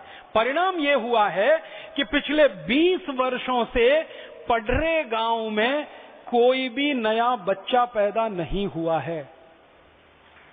ताली मत बजाइए इस पे। 20 साल से नया बच्चा पैदा नहीं हुआ है। नपुंसकता इतनी अधिक है उस गांव में, स्त्री और पुरुषों में बच्चे पैदा होने की संभावना नहीं। पुरुषों के वीर्य में शुक्राणु नहीं है, माताओं को अंडाणु नहीं बन रहे हैं। और उस पर रिसर्च करने के लिए Indian council of medical research की जब टीम गई, एक बहुत बड़े वरिष्ठ डॉक्टर के नेतृत्व में, डॉक्टर मोहन कुमार उनका नाम है, उन्होंने जब पूरे गांव के लोगों का ब्लड सैंपल लिया तो पता चला कि गांव के लोगों के खून में एंडोसल्फान नाम का कीटनाशक घुस गया है। और जितना मनुष्य की सहन करने की शक्ति है, जिसको हम टॉलरेंस लिमिट कहते हैं, उससे 40 गुना ज्यादा है।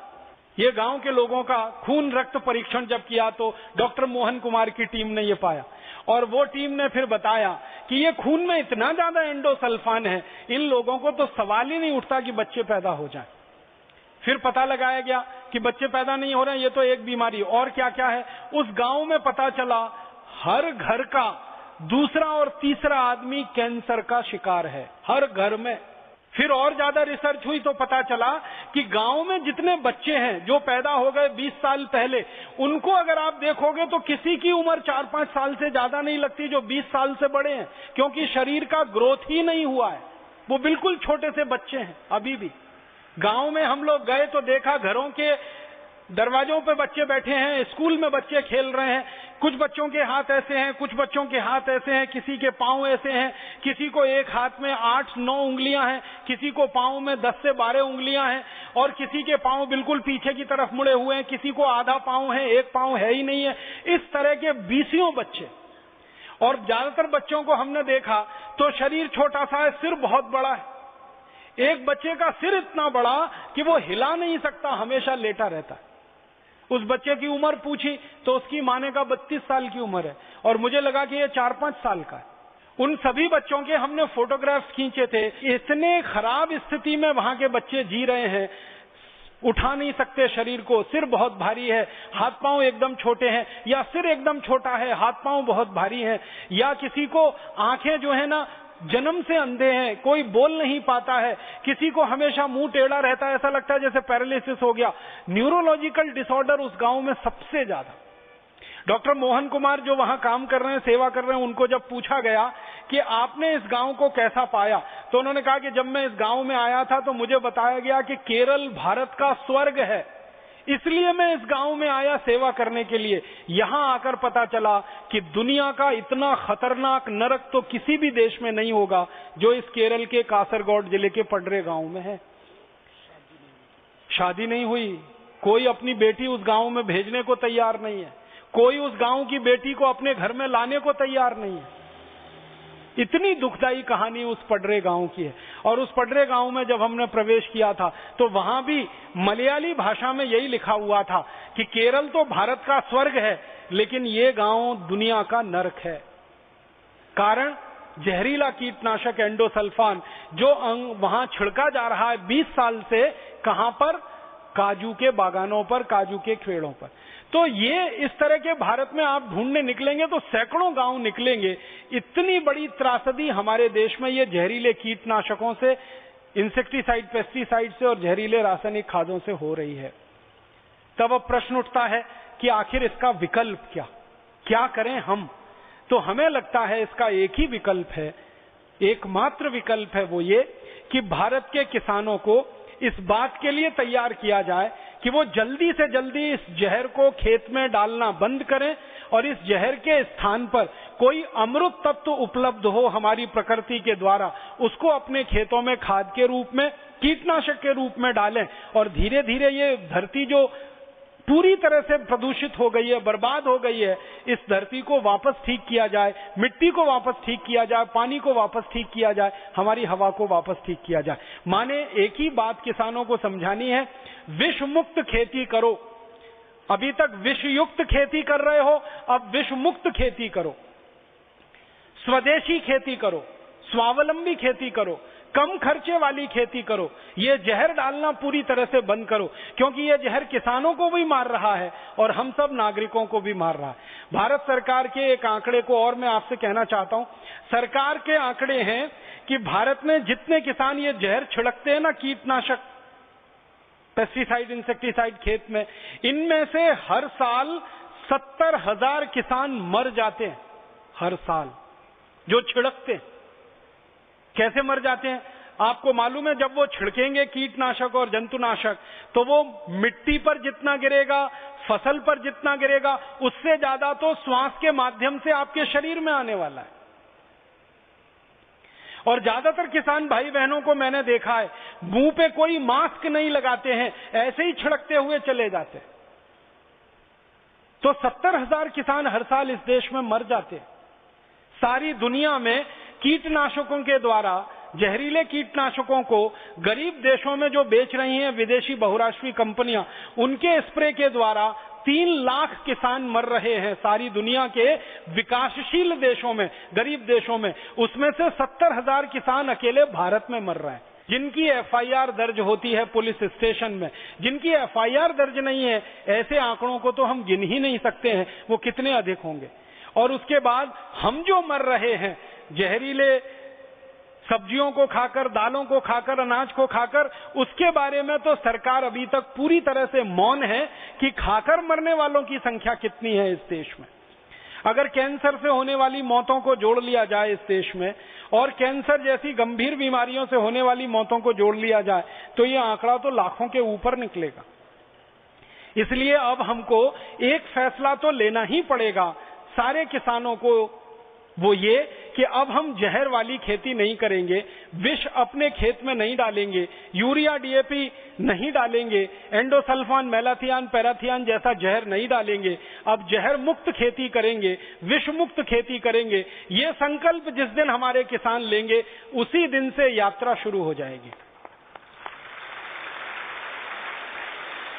और ये संकल्प किसान भाइयों को आज नहीं तो कल लेना ही पड़ेगा। मैं विनम्रता पूर्वक उनसे एक बात कहना चाहता हूं, अगर आप में से कुछ किसान भाई हैं तो इस बात को गंभीरता से सुने।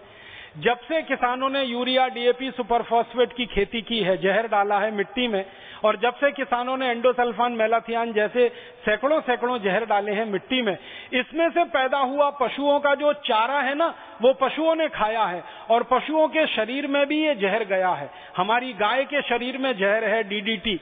हमारी गाय के दूध में है डीडीटी। आप सुनकर हैरान हो जाएंगे, गाय का दूध दुनिया में सबसे अमृत तत्व वाला माना जाता है, उस गाय के दूध में डीडीटी है। तो पशुओं के शरीर में भी डीडीटी आ गया, एंडोसल्फान आ गया, मेलाथियान आ गया, जहरीले कीटनाशक पशुओं के शरीर में आ गए, क्योंकि उनको चारा वही खाने को मिला जिस चारे को यूरिया, डीएपी से पैदा किया गया। और इसमें सबसे बड़ा दुर्भाग्य इस देश का जो हो गया वो ये, अभी थोड़े दिन पहले मैं कृषि वैज्ञानिकों के साथ एक गढ़मुक्तेश्वर नाम के छोटे से गांव में गया था, एक फार्म को देखने के लिए। वहां जाकर मेरी आंखें फटी रह गईं। ये जानकर मैं हैरान हो गया। Indian council of agricultural research के वैज्ञानिक ये कह रहे हैं कि राजीव भाई, ये जहर जो खेतों में डाला है किसानों ने, इस जहर के कारण 65% गाय और भैंस बांझ हो गई हैं। समझते हैं? वो बच्चे पैदा नहीं कर सकते, संतान नहीं दे सकते। गाय भैंस, 65% गाय भैंस बांझ हो गई, इनफर्टाइल हो गई। और तब मुझे पता चला कि 65% इनफर्टिलिटी का रेट है हमारे पशुओं में, माताओं में, बहनों में। आप अंदाजा लगा लीजिए, कम से कम 20-25% तो माताओं बहनों में निकल आएगा अगर यही आंकड़ा हम कोशिश करें।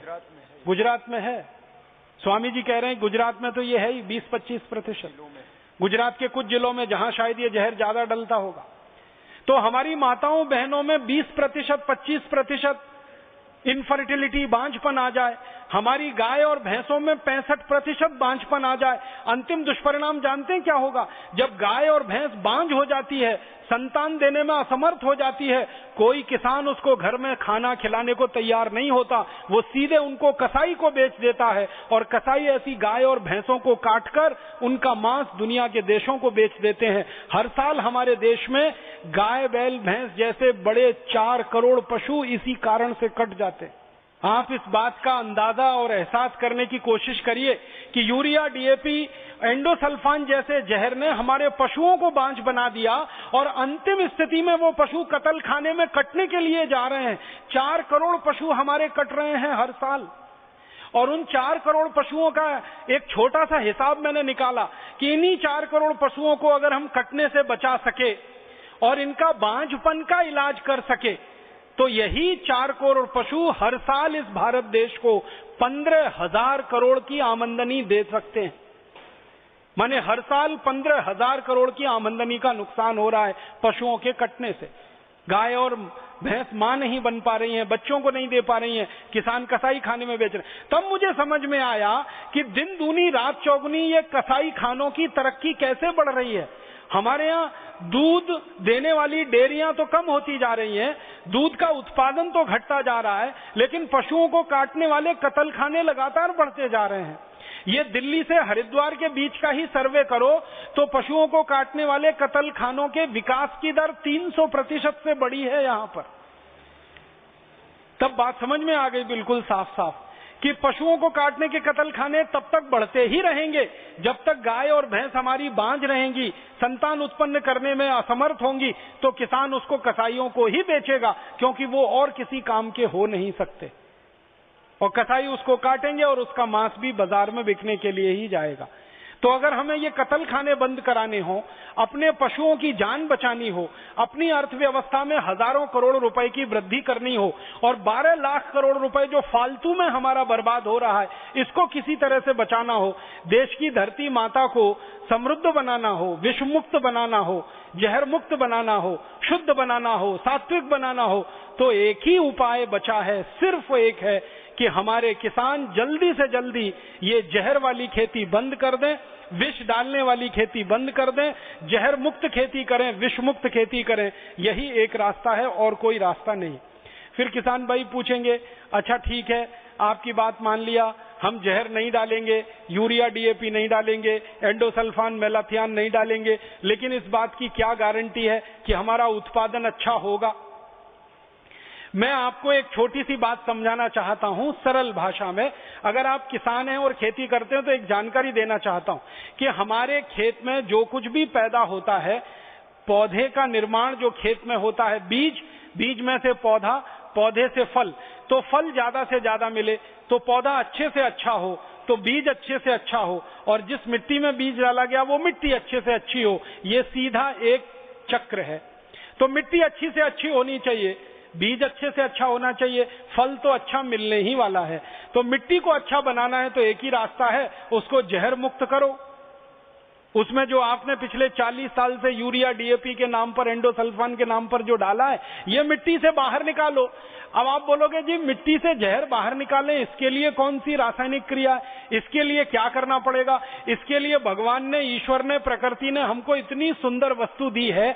मिट्टी का जहर 3 साल में पूरा खत्म हो जाता है अगर लगातार उस मिट्टी में पशुओं का गोबर और मूत्र मिलाकर डाला जाए। जैसे गाय है, जैसे भैंस है, जैसे बैल है, तो गाय बैल भैंस का गोबर, गाय बैल भैंस का मूत्र, पशुओं का गोबर, पशुओं का मूत्र, ये दोनों मिलाकर मिट्टी में लगातार डाला जाए अगर, तो मिट्टी 3 साल में पूरी तरह से जहर मुक्त हो जाती है। आप बोलेंगे वो कैसे? ये जो पशुओं का गोबर है, इसमें जहर को खींचने की सबसे ज्यादा ताकत है।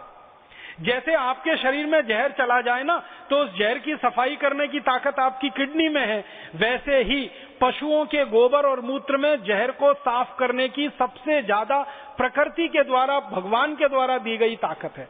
तो पशुओं का गोबर और पशुओं का मूत्र अगर भरपूर मात्रा में मिट्टी में डाला जाए, तो 1 साल लगातार डालो, 2 साल लगातार डालो, तीसरे साल डालते डालते मिट्टी पूरी तरह से शुद्ध और पूरी तरह से सात्विक हो जाती है। उस मिट्टी में विष पूरी तरह से खत्म हो जाता है और 100% मिट्टी निरापद हो जाती है, विष मुक्त हो जाती है। अब आप बताओ, इससे सस्ता और इससे अच्छा इलाज कहां हो सकता है?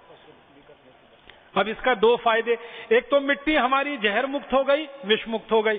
दूसरा, पशुओं का गोबर और मूत्र अगर हमने खेत में डाला और उस गोबर और मूत्र से ये काम हुआ, तो पशुओं की इज्जत हमारे जीवन में बढ़ गई, उनका सम्मान हमारे जीवन में बढ़ गया, क्योंकि वो हमारे लिए दूध के अलावा भी लाभकारी सिद्ध हुए। और पशु अगर ज्यादा लाभकारी सिद्ध होने लगे किसानों को, तो फिर कोई किसान पशु को बेचेगा ही नहीं और कसाई के हाथ में वो लगेंगे ही नहीं, तो काटने को उन्हें मिलेगा क्या? तो कत्ल खाने अपने आप बंद हो जाएंगे। तो पशु हत्या का पाप जो इस देश के माथे पर लगा हुआ है वो बिल्कुल साफ हो जाएगा, धुल जाएगा। वो भी काम होता है। गौ माता की हत्या का कलंक भी मिटेगा। और जिन आईसीएआर के वैज्ञानिकों ने कुछ काम किया है पिछले 10-12 वर्षों में, वो मुझे बताते हैं कि अगर खेत में लगातार गोबर गोमूत्र डाला जाए, उसमें से घास चारा पैदा किया जाए और वो घास चारा 3 साल किसी भी गाय भैंस को लगातार खिला दिया जाए, तो उस गाय भैंस का बांझपन भी खत्म हो जाता है और चौथे साल वो संतान देने की स्थिति में आ जाती है। एक वैज्ञानिक जिन्होंने बहुत रिसर्च किया, उनका तो यहां तक कहना है कि ये पशुओं के शरीर में जो जहर चला गया है, इस जहर को बाहर निकालने के लिए कुछ आयुर्वेदिक जड़ी बूटियां हैं, उन जड़ी बूटियों को लगातार पशुओं को खिलाया जाए तो पहले ही वर्ष में बहुत सारी गाय और भैंस मां बन जाती हैं। और उस वैज्ञानिक ने 1000 गाय और भैंसों पर यह परीक्षण किया है और उनका नाम है डॉक्टर विनोद।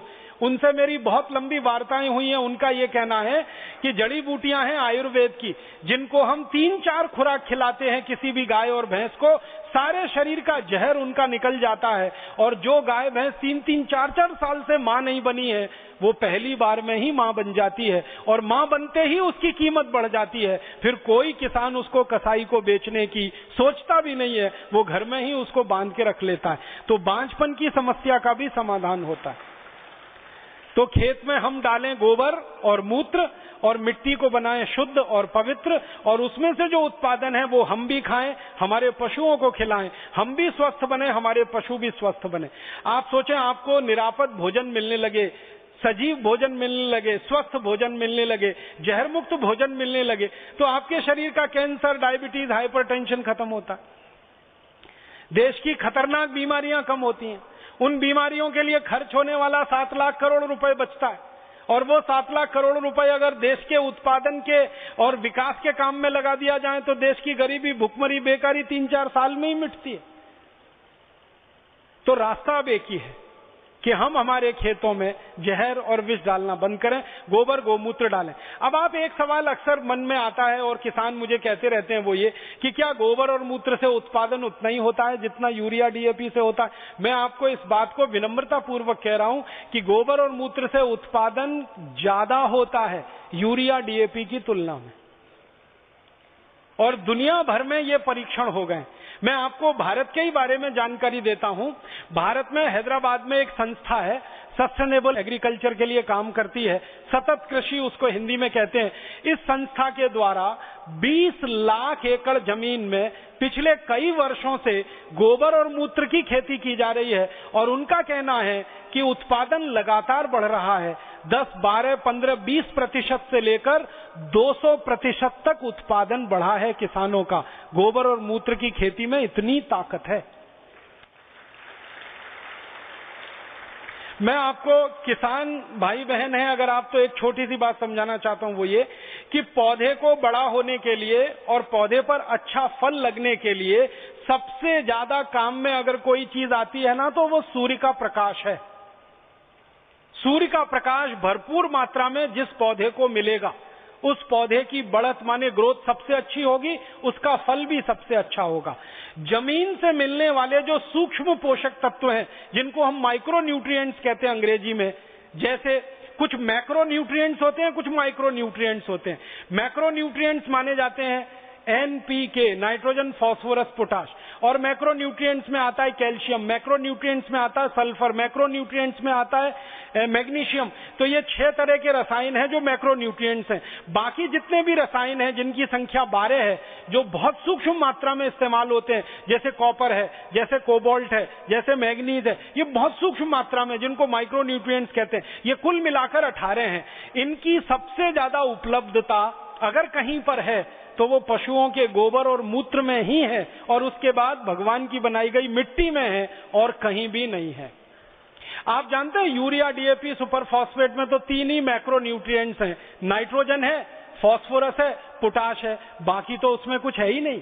बाकी चाहिए तो गोबर की तरफ ही लौटना पड़ेगा, मूत्र की तरफ ही लौटना पड़ेगा।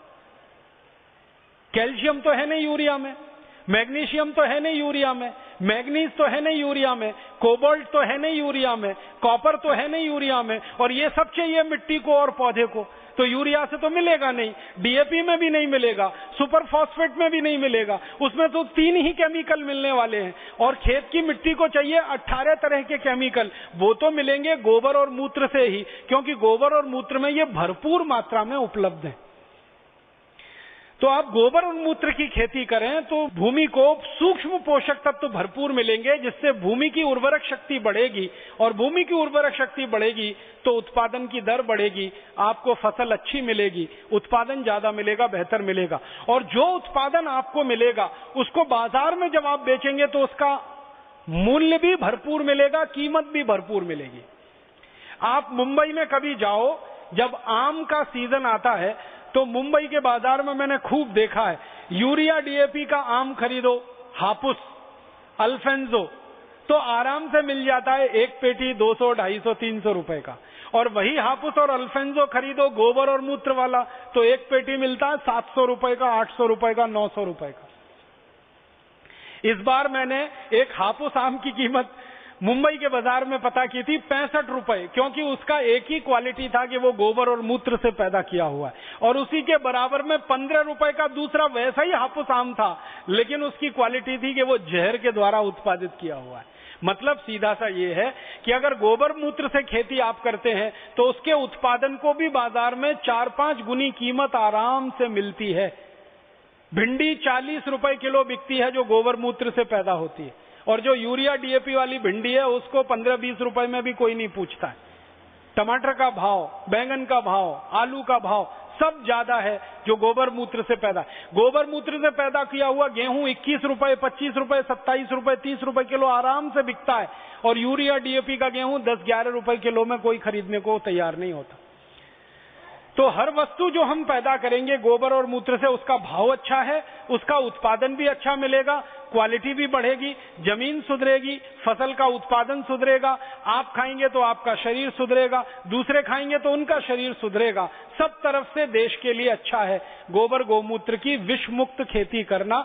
तो मैं आपसे निवेदन करता हूं सभी किसान भाइयों से कि जल्दी से जल्दी वो अपने खेत को विषमुक्त बनाएं और गोबर गोमूत्र को खेत में लाएं। अब आप ये पूछेंगे कि जरा मात्रा बता दो, गोबर कितना डालना, मूत्र कितना डालना, खेत में कब कब डालना, किस फसल में कितना डालना, ये तकनीकी सवाल अक्सर हमारे सामने आ जाता है। तो मैं एक सरल सूत्र बताता हूं जिसको भारत में पिछले 12-15 वर्षों में हजारों किसानों ने अपनाया है और बहुत लाभ उनको हुआ है। किसी भी 1 एकड़ खेत में आप चाहें तो इस सूत्र को लिख लीजिए, क्योंकि किसानों को जब भी आप ये समझाएंगे कि गोबर गोमूत्र की खेती करो तो वो एक ही प्रश्न करेंगे, हमको तो मालूम ही नहीं है गोबर कितना मिलाना, मूत्र कितना मिलाना, क्या क्या उसमें डालना, कितनी कितनी बार डालना। तो ये आप लिख लेंगे तो आपको लाभ होगा और बता सकेंगे आप किसानों को, तो उनको और ज्यादा लाभ होगा। 1 एकड़ खेत के लिए, किसी भी फसल में 1 एकड़ खेत के लिए, फसल कोई भी हो, गेहूं की हो, धान की हो, गन्ने की हो, मूंगफली की हो, या तो सब्जियों की फसल हो, कोई भी फसल हो, 1 एकड़ खेत के लिए एक बार में 15 किलो गोबर लगता है। और ये गोबर किसी भी जानवर का हो, बड़े जानवर का हो, गाय का हो या तो बैल का हो या तो भैंस का हो। बड़े जानवर हमारे गांव में ये 3 ही है, गाय बैल भैंस। तो या तो गाय का, या तो बैल का, या तो भैंस का 15 किलो गोबर, और उसमें मिलाइए 15 लीटर मूत्र उसी जानवर का, गाय का या तो बैल का या तो भैंस का। 15 किलो गोबर, 15 किलो मूत्र दोनों मिला लीजिए प्लास्टिक के एक ड्रम में, और मिलाकर इसमें 1 किलो गुड़ डाल दीजिए, गुड़। और गुड़ ऐसा डालिए जो हम नहीं खा सकते, जानवर भी नहीं खा सकते, खराब हो जाता है, बहुत बेकार होता है। जिस गुड़ को कोई नहीं खाता, जिसमें बदबू आने लगती है, जो पानी की तरह से फैल जाता है, बेकार समझ के हम जिसको फेंक देते हैं, वो गुड़ खाद बनाने में सबसे अच्छा काम आता है। तो 1 किलो गुड़, 15 किलो गोबर, 15 लीटर मूत्र। फिर इसमें 1 किलो डालिए दाल का आटा। उड़द की दाल है तो सबसे अच्छा, मूंग की दाल हो सकती है, मसूर की दाल हो सकती है, अरहर की दाल हो सकती है, चने की दाल हो सकती है, खेसारी की दाल हो सकती है, सोयाबीन की दाल हो सकती है, कोई भी दाल। 1 किलो दाल का आटा, दाल को पीसकर उसका पाउडर या आटा, और अंत में 1 किलो मिट्टी मिट्टी डालनी है एक ऐसे पेड़ के नीचे से उखाड़कर जो पेड़ बहुत साल पुराना आपके गांव में लगा हुआ है। पीपल का पेड़ हो, बरगद का पेड़ हो, आम का पेड़ हो, पुराना पेड़ हो, 10 साल, 20 साल, 25 साल, 50 साल पुराना, उस खेत के नीचे से 1 किलो मिट्टी खोदकर इसमें डालना। तो 15 किलो गोबर, 15 लीटर मूत्र, 1 किलो गुड़, 1 किलो दाल का आटा और 1 किलो पुराने पेड़ के नीचे की मिट्टी, ये 5 वस्तुओं को प्लास्टिक के एक ड्रम में मिला देना। डंडे से मिला देना, चाहे हाथ से मिला देना, कोई फर्क नहीं पड़ता। मिलाने के बाद इसको 15 दिन तक रखना। इसमें 15 दिन तक एक ही काम करना, सुबह और शाम डंडे से इसको घुमाते रहना। 15 दिन तक इसको ऐसे ही रख देना ड्रम में मिला के, और डंडे से सुबह शाम घुमाते रहना। 15 दिन में ये खाद बनकर तैयार हो जाएगा। फिर इस खाद में लगभग 150 से 200 लीटर पानी मिलाना। कम से कम 150 लीटर, अधिक से अधिक 200 लीटर, और अधिक से अधिक सीधे ही लिख लीजिए 200 लीटर पानी मिलाकर। अब ये जो घोल तैयार हो गया है, ये 1 एकड़ खेत के लिए पर्याप्त खाद है। 1 एकड़ खेत के लिए। अगर 2 एकड़ खेत है तो ये सभी मात्राओं को 2 गुना कर दीजिए। 3 एकड़ खेत है तो सभी मात्राओं को 3 गुना कर दीजिए। एकड़ के हिसाब से आप इसको बढ़ाते जाइए। अब इसको खेत में डालना कैसे है? अगर खेत खाली है, कोई फसल खेत में नहीं है, तो इसको सीधे स्प्रे कर सकते हैं मिट्टी को भिगाने के हिसाब से। डब्बे में भर भर के छिड़क सकते हैं, स्प्रे पंप में भर के छिड़क सकते हैं। स्प्रे पंप का नोजल निकाल देंगे तो ये छिड़कना आसान होगा। अगर नोजल लगा हुआ तो उसमें ये फंस जाएगा, तो नोजल निकाल के छिड़क सकते हैं। तो खाली खेत में मिट्टी पे छिड़कना है। और फसल अगर खेत में खड़ी हुई है तो जब फसल में पानी लगाएंगे तो पानी के साथ इसको मिला देना है। मान लीजिए आपके खेत में फसल लगी है और पानी के लिए नाली आपने बना रखी है। उस नाली के मुहाने पर कोई बैठ जाएगा और डब्बे से इसको पानी में डालता जाएगा, पानी के साथ ये पूरे खेत में चला जाएगा। 1 एकड़ खेत के लिए ये खाद पर्याप्त है, और इसको आप हर 21 दिन में दोबारा से डाल सकते हैं। आज आपने डाला तो 21 दिन बाद फिर डाल सकते हैं, फिर 21 दिन बाद डाल सकते हैं, फिर 21 दिन बाद डाल सकते हैं। मतलब इसका है कि 3 महीने की फसल है तो कम से कम 4 से 5 बार डाल दीजिए। 4 महीने की फसल है तो 5 से 6 बार इसको डाल दीजिए। 6 महीने की फसल है तो 7-8 बार डाल दीजिए। साल भर की फसल है, जैसे आप गन्ना लेते हैं, ऊस लेते हैं, तो उसमें आप इसको कम से कम 14-15 बार डाल दीजिए। इसको हर 21 दिन में डालते जाना। तो ये खाद से आप किसी भी फसल को भरपूर उत्पादन ले सकते हैं। गेहूं, धान, चना, चावल, दाल, गन्ना, मूंगफली, सब्जियां, सब तरह की फसलों में ये डालकर देखा गया है। इसके बहुत अच्छे और बहुत अद्भुत परिणाम है। सबसे अच्छा परिणाम क्या आता है इसका, कि आपकी जिंदगी का जो खाद का खर्चा है 60% वो एक झटके में खत्म हो गया। फिर दूसरा खर्चा क्या खत्म होता है, जब आप ये गोबर मूत्र का खाद डालेंगे तो खेत में विष कम हो जाएगा, तो जंतुनाशक डालना और कम हो जाएगा, कीटनाशक डालना और कम हो जाएगा। यूरिया, डीएपी का असर जैसे जैसे मिट्टी से कम होता जाएगा, बाहर से आने वाले कीट और जंतु भी आपके खेत में कम होते जाएंगे, तो जंतुनाशक और कीटनाशक डालने का खर्च भी अपने आप धीरे धीरे कम होता जाएगा। और लगातार 3-4 साल आपने ये खाद बनाकर डाल दिया तो लगभग तय मानिए आपके खेत में कोई भी जहरीला कीट और जंतु आएगा नहीं, तो उसको मारने के लिए दवा डालने की जरूरत और गरज भी नहीं पड़ेगी। तो 20% वो जो फालतू खर्चा था वो भी बच जाएगा, माने खेती का 80% खर्चा आपका बच जाएगा। दूसरी बात इस खाद के बारे में कि ये सभी फसल के लिए है। कोई भी फसल, रबी की हो, खरीफ की हो, जायद की हो। हमारे यहाँ फसल चक्र में 3 मुख्य फसलें हैं, रबी, खरीफ, जायद। तीनों तरह की फसलों में ये काम आता है। इसलिए इस फॉर्मूले में ज्यादा कोई जटिलता नहीं है, बहुत सरल है, बहुत आसान है। और जानवर जो गोबर दे रहा है, मूत्र दे रहा है, वो आसानी से किसी भी गांव में मिल जाते हैं। भले वो दूध ना दें, लेकिन गोबर और मूत्र तो वो दे ही दे रहे हैं। उनको इकट्ठा करने की बात है। गोबर इकट्ठा करना तो बहुत आसान है, जानवरों का मूत्र इकट्ठा करना भी आसान है।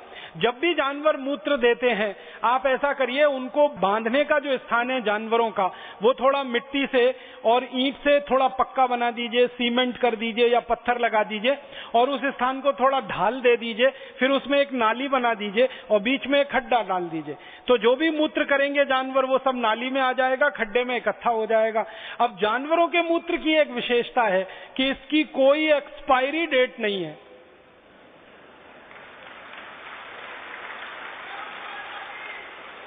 गाय के मूत्र की एक्सपायरी डेट नहीं, बैल के मूत्र की एक्सपायरी डेट नहीं, भैंस के मूत्र की एक्सपायरी डेट नहीं।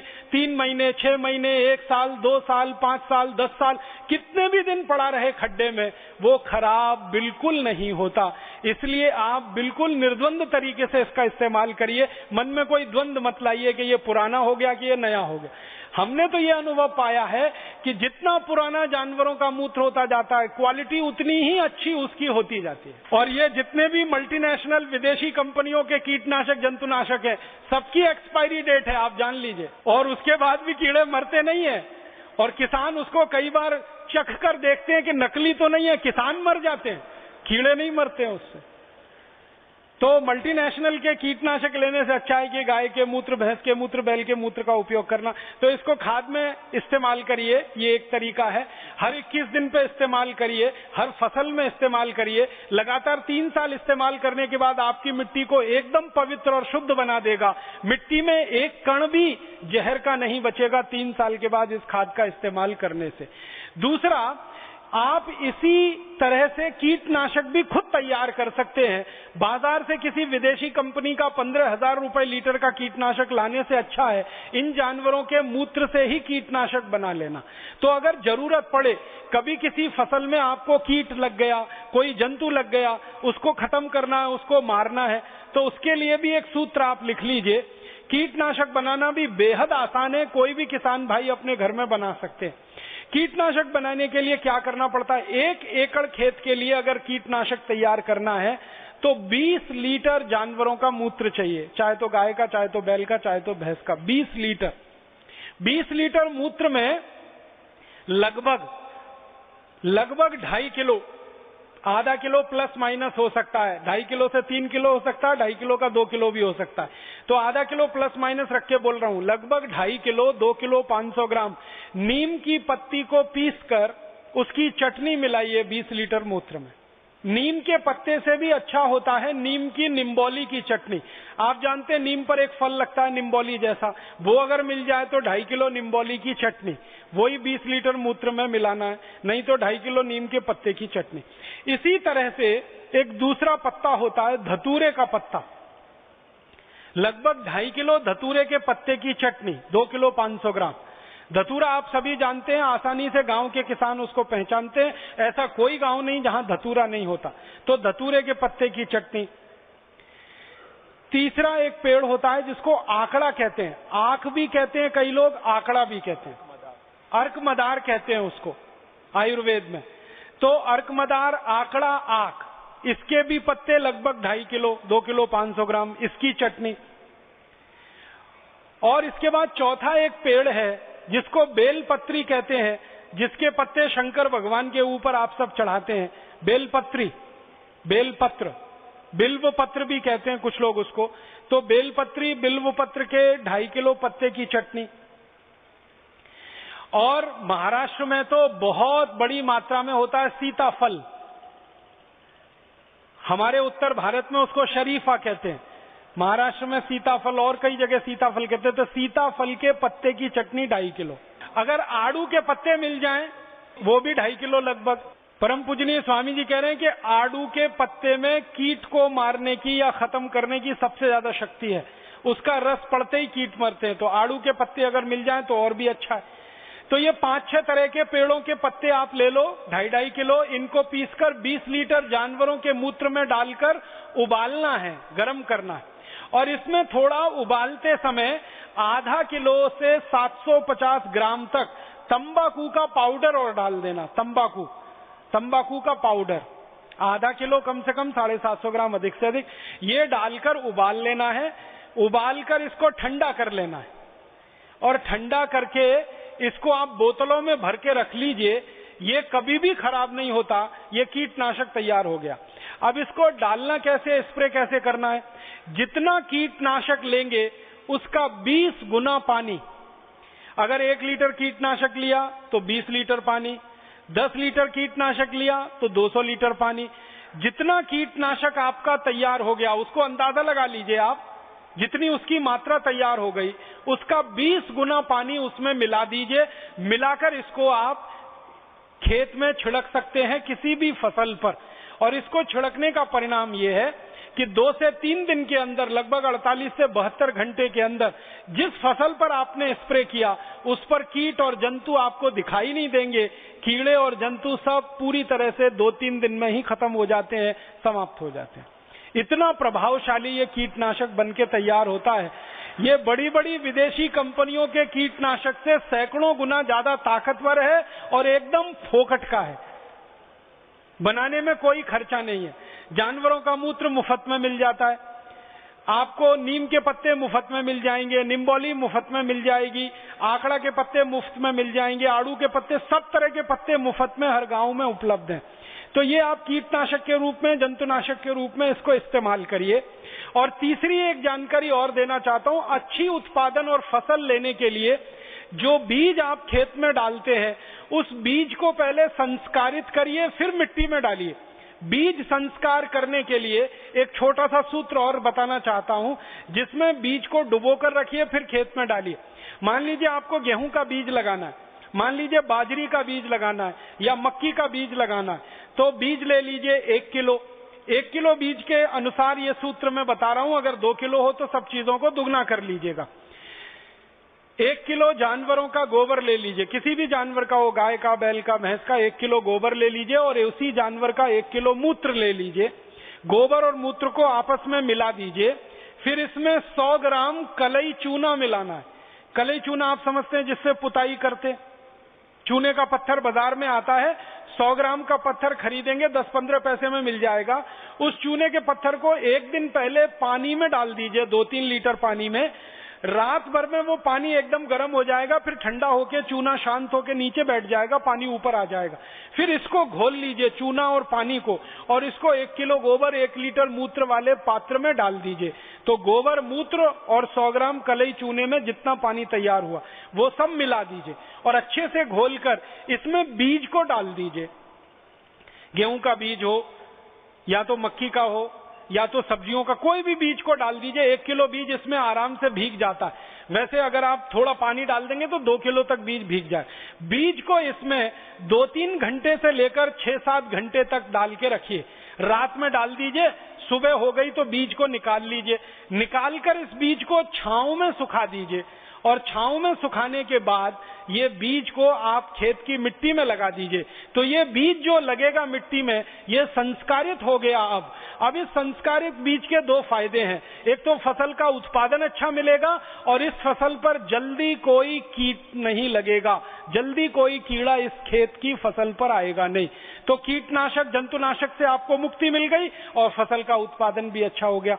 तो बीज संस्कार करने का एक सूत्र है, कीटनाशक बनाने का एक सूत्र है और खाद बनाने का एक सूत्र है। इन 3 सूत्रों का भरपूर प्रयोग आप अपने खेत में करिए और अपने किसान मित्रों को, किसान भाइयों को ज्यादा से ज्यादा इसको बताइए। मेरा आपसे एक छोटा सा निवेदन है कि अगर आप में से कोई किसान भाई बहन है तो इस वर्ष अपने खेत के कम से कम 1 एकड़ में ये करके देखिए। और 1 एकड़ में आपने ये करके देखा, इसका परिणाम अगर अच्छा आया तो अगले वर्ष आप पूरे खेत में करिए। और ज्यादा अच्छा परिणाम आया तो पूरे गांव के खेत में करा दीजिए इसको, फिर पूरे जिले के खेतों में करा दीजिए। जैसे आप गांव-गांव जाकर योग प्राणायाम सिखाते हैं ना, वैसे गांव-गांव जाकर किसानों को ये सूत्र सिखाना शुरू कर दीजिए गोबर गोमूत्र की खाद का। तो योग प्राणायाम से तो शरीर दुरुस्त हो जाएगा और ये गोबर गोमूत्र की खाद से उनका खेत अच्छा हो जाएगा, मिट्टी अच्छी हो जाएगी, तो सोने में सुहागे की स्थिति बन जाएगी। माने इधर शरीर स्वस्थ हुआ, उधर मिट्टी स्वस्थ हुई, उसमें से पैदा हुआ अनाज स्वस्थ मिला, उसमें से पैदा सब्जियां स्वस्थ मिली, उसमें से घास चारा अच्छा पैदा हुआ। घास चारा जानवर खाएंगे, दूध बढ़ेगा और उनकी बीमारियां कम होंगी। हम स्वस्थ भोजन खाएंगे, हमारी बीमारियां कम होंगी, डॉक्टरों का खर्चा बचेगा। तो सारे जड़ मूल से व्यवस्था का परिवर्तन शुरू हो जाएगा। और मेरा ये मानना है कि अगर एक गांव में एक किसान भाई ने भी ये कर लिया तो 1 साल के अंदर पूरा गांव इसको कर लेगा, इसकी पूरी गारंटी है। क्योंकि भारत के किसान इतने होशियार हैं, इतने अकल वाले हैं कि अच्छी चीज देखते हैं तो उसका पालन करने में वो बिल्कुल देरी नहीं करते। और किसान भाइयों को एक बात बताइए जो उनके दिमाग से भ्रम निकालना है। भारत के आधुनिक कृषि वैज्ञानिकों ने एक भ्रम किसानों के मन में डाल दिया है, वो भ्रम आप निकालिए। किसानों को ये समझाइए कि फसल का अच्छे से अच्छा उत्पादन सूरज की पड़ने वाली धूप से तय होता है, ना किसी दूसरी चीज से। जिस पौधे को धूप जितनी अच्छी मिलेगी, जिस पौधे को पानी जितना स्वच्छ और साफ मिलेगा, जिस पौधे को हवा जितनी अच्छी मिलेगी, उसका उत्पादन उतना अच्छा होगा। दूसरा, मिट्टी में से पौधा जो लेता है सूक्ष्म पोषक तत्वों को, वो कुल मात्रा का 5% से ज्यादा नहीं होता। मात्र 5% ही पौधा मिट्टी से लेता है, 95% पौधा सूर्य से, हवा से और पानी से लेता है।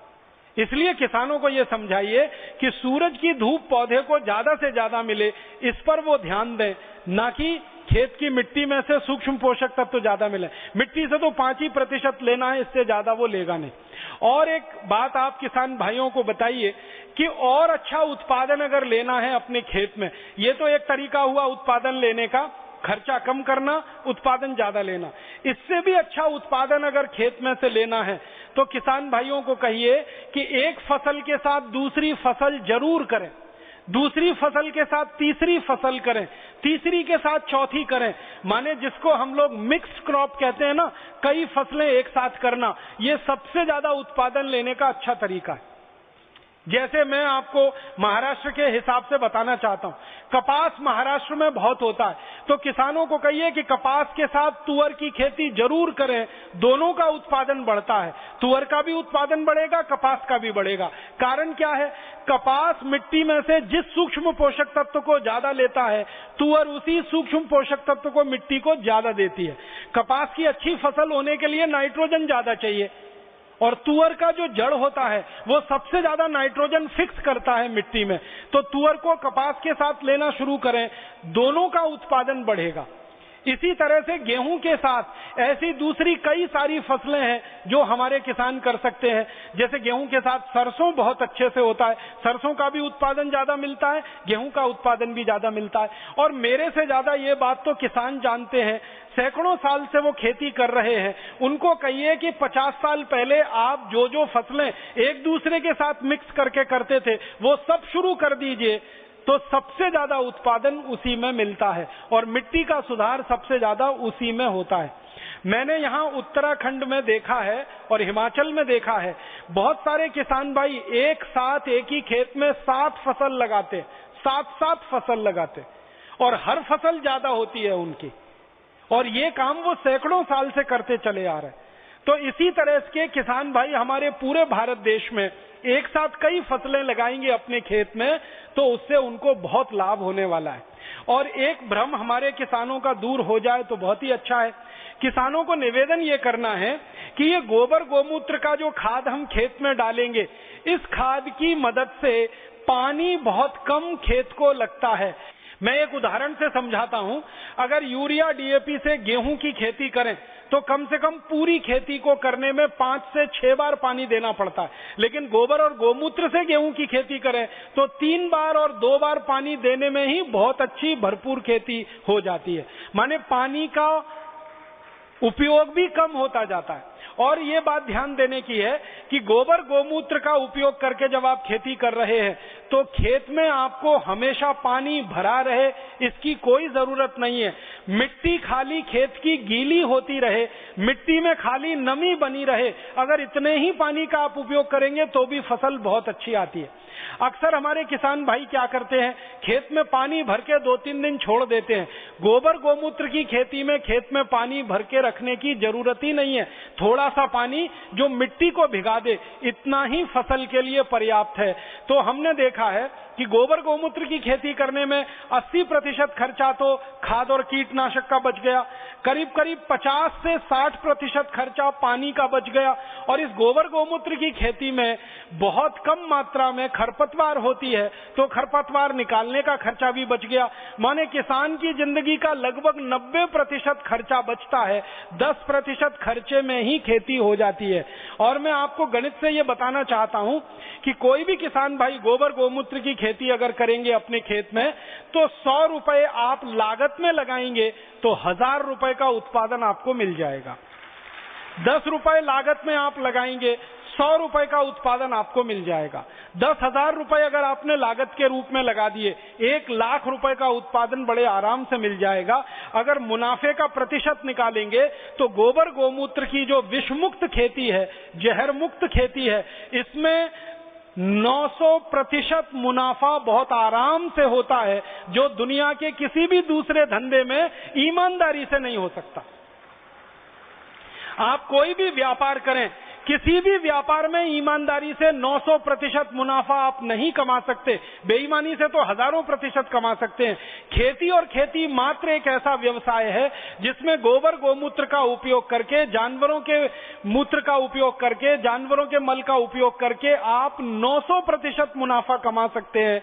और ये मुनाफा पूरे देश में टैक्स फ्री है, इस पर कोई इनकम टैक्स नहीं है, तो सरकार का झगड़ा और झंझट भी नहीं है। मैं तो आप सब लोगों को एक विनती ये करूंगा कि अगर आपके घर में थोड़ा भी पैसा है, अतिरिक्त रूप से थोड़ा भी पैसा अतिरिक्त रूप से है, भले आपने गहने खरीद के रखे हो, भले किसी कंपनी के शेयर खरीद के रखे हो, भले आपने बॉन्ड्स में पैसा लगा रखा हो, वो सब निकाल लीजिए। जितना जल्दी हो खेत खरीद लीजिए, 1 एकड़ ले लीजिए, 2 एकड़ ले लीजिए, 5 एकड़ ले लीजिए और गोबर गोमूत्र की खेती पर आ जाइए। भविष्य आपका ही है, क्योंकि आने वाले समय में हजारों आरोग्य केंद्र खुलेंगे, वहां गोबर गोमूत्र का गेहूं, चावल, चना, दाल, सब्जियां उपलब्ध होंगी। तो ये केंद्र तो खुल जाएंगे बहुत जल्दी, लेकिन पैदा करने वाले कहां से आएंगे? वो आप में से ही तैयार होंगे, तभी उनकी पूर्ति हो पाएगी। तो आप उत्पादन करना शुरू कर दीजिए। परम पूजनीय स्वामी जी के आशीर्वाद से ये केंद्र जो चलेंगे वो बिक्री करना शुरू कर देंगे। उत्पादन आप करें, बिक्री पतंजलि योगपीठ या भारत स्वाभिमान की तरफ से हो तो उत्पादक और विक्रेता दोनों एक दूसरे के बंधन में ऐसे बंधे कि दुनिया की कोई ताकत हमें न तोड़ सके। और हम जो विश्व विजय के अभियान पर निकले हैं, अपने अभियान को पूरी तरह से सफल कर पाए। मैं एक आखिरी बात कहना चाहता हूं, वो ये कि भारत में आजादी की लड़ाई जब हुई तो इस आजादी की लड़ाई में आपको शायद ये जानकारी है कि सबसे ज्यादा किसानों ने भाग लिया था। 1857 की क्रांति रही हो, 1905 का स्वदेशी आंदोलन रहा हो, 1942 का भारत छोड़ो आंदोलन रहा हो या 1930 का नमक सत्याग्रह रहा हो, जितने भी आंदोलन भारत में हुए सब में किसानों ने आगेवानी की, माने वो अगुवाई में थे, माने वो लीडरशिप में थे। और सभी आंदोलनों को सबसे ज्यादा आर्थिक मदद किसानों की तरफ से हुई। दूसरे नंबर पर व्यापारियों ने मदद की, उद्योगपतियों ने मदद की। तो किसानों ने, कारीगरों ने और व्यापारियों ने मदद की तो सारे देश में सैकड़ों करोड़ रुपए खर्च करके आंदोलन हुआ। आजादी के आंदोलन के बारे में एक अनुमान है कि 480 करोड़ रुपए खर्च हुआ था उस समय 1857 की लड़ाई में। इसमें से अधिकांश पैसा किसानों ने दिया था, फिर कारीगरों ने और व्यापारियों ने दिया था। तो किसानों ने पैसा दिया कैसे? उनके पास पैसा था इसलिए उन्होंने दिया। किसानों के पास पैसा कहां से आया? उस समय खेती में उत्पादन बहुत अच्छा था। अंग्रेजों के आंकड़े बताते हैं कि सन 1840 तक इस देश में 1 एकड़ खेत में 56 क्विंटल धान पैदा होता था।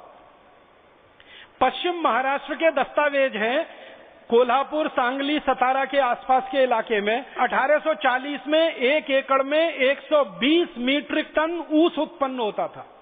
पश्चिम महाराष्ट्र के आंकड़े हैं, पुराने दस्तावेज बताते हैं, अभिलेखागार में, आर्काइव्स में है, वो बताते हैं कि 1 एकड़ में 12 से 15 क्विंटल कपास आराम से उत्पन्न होती थी।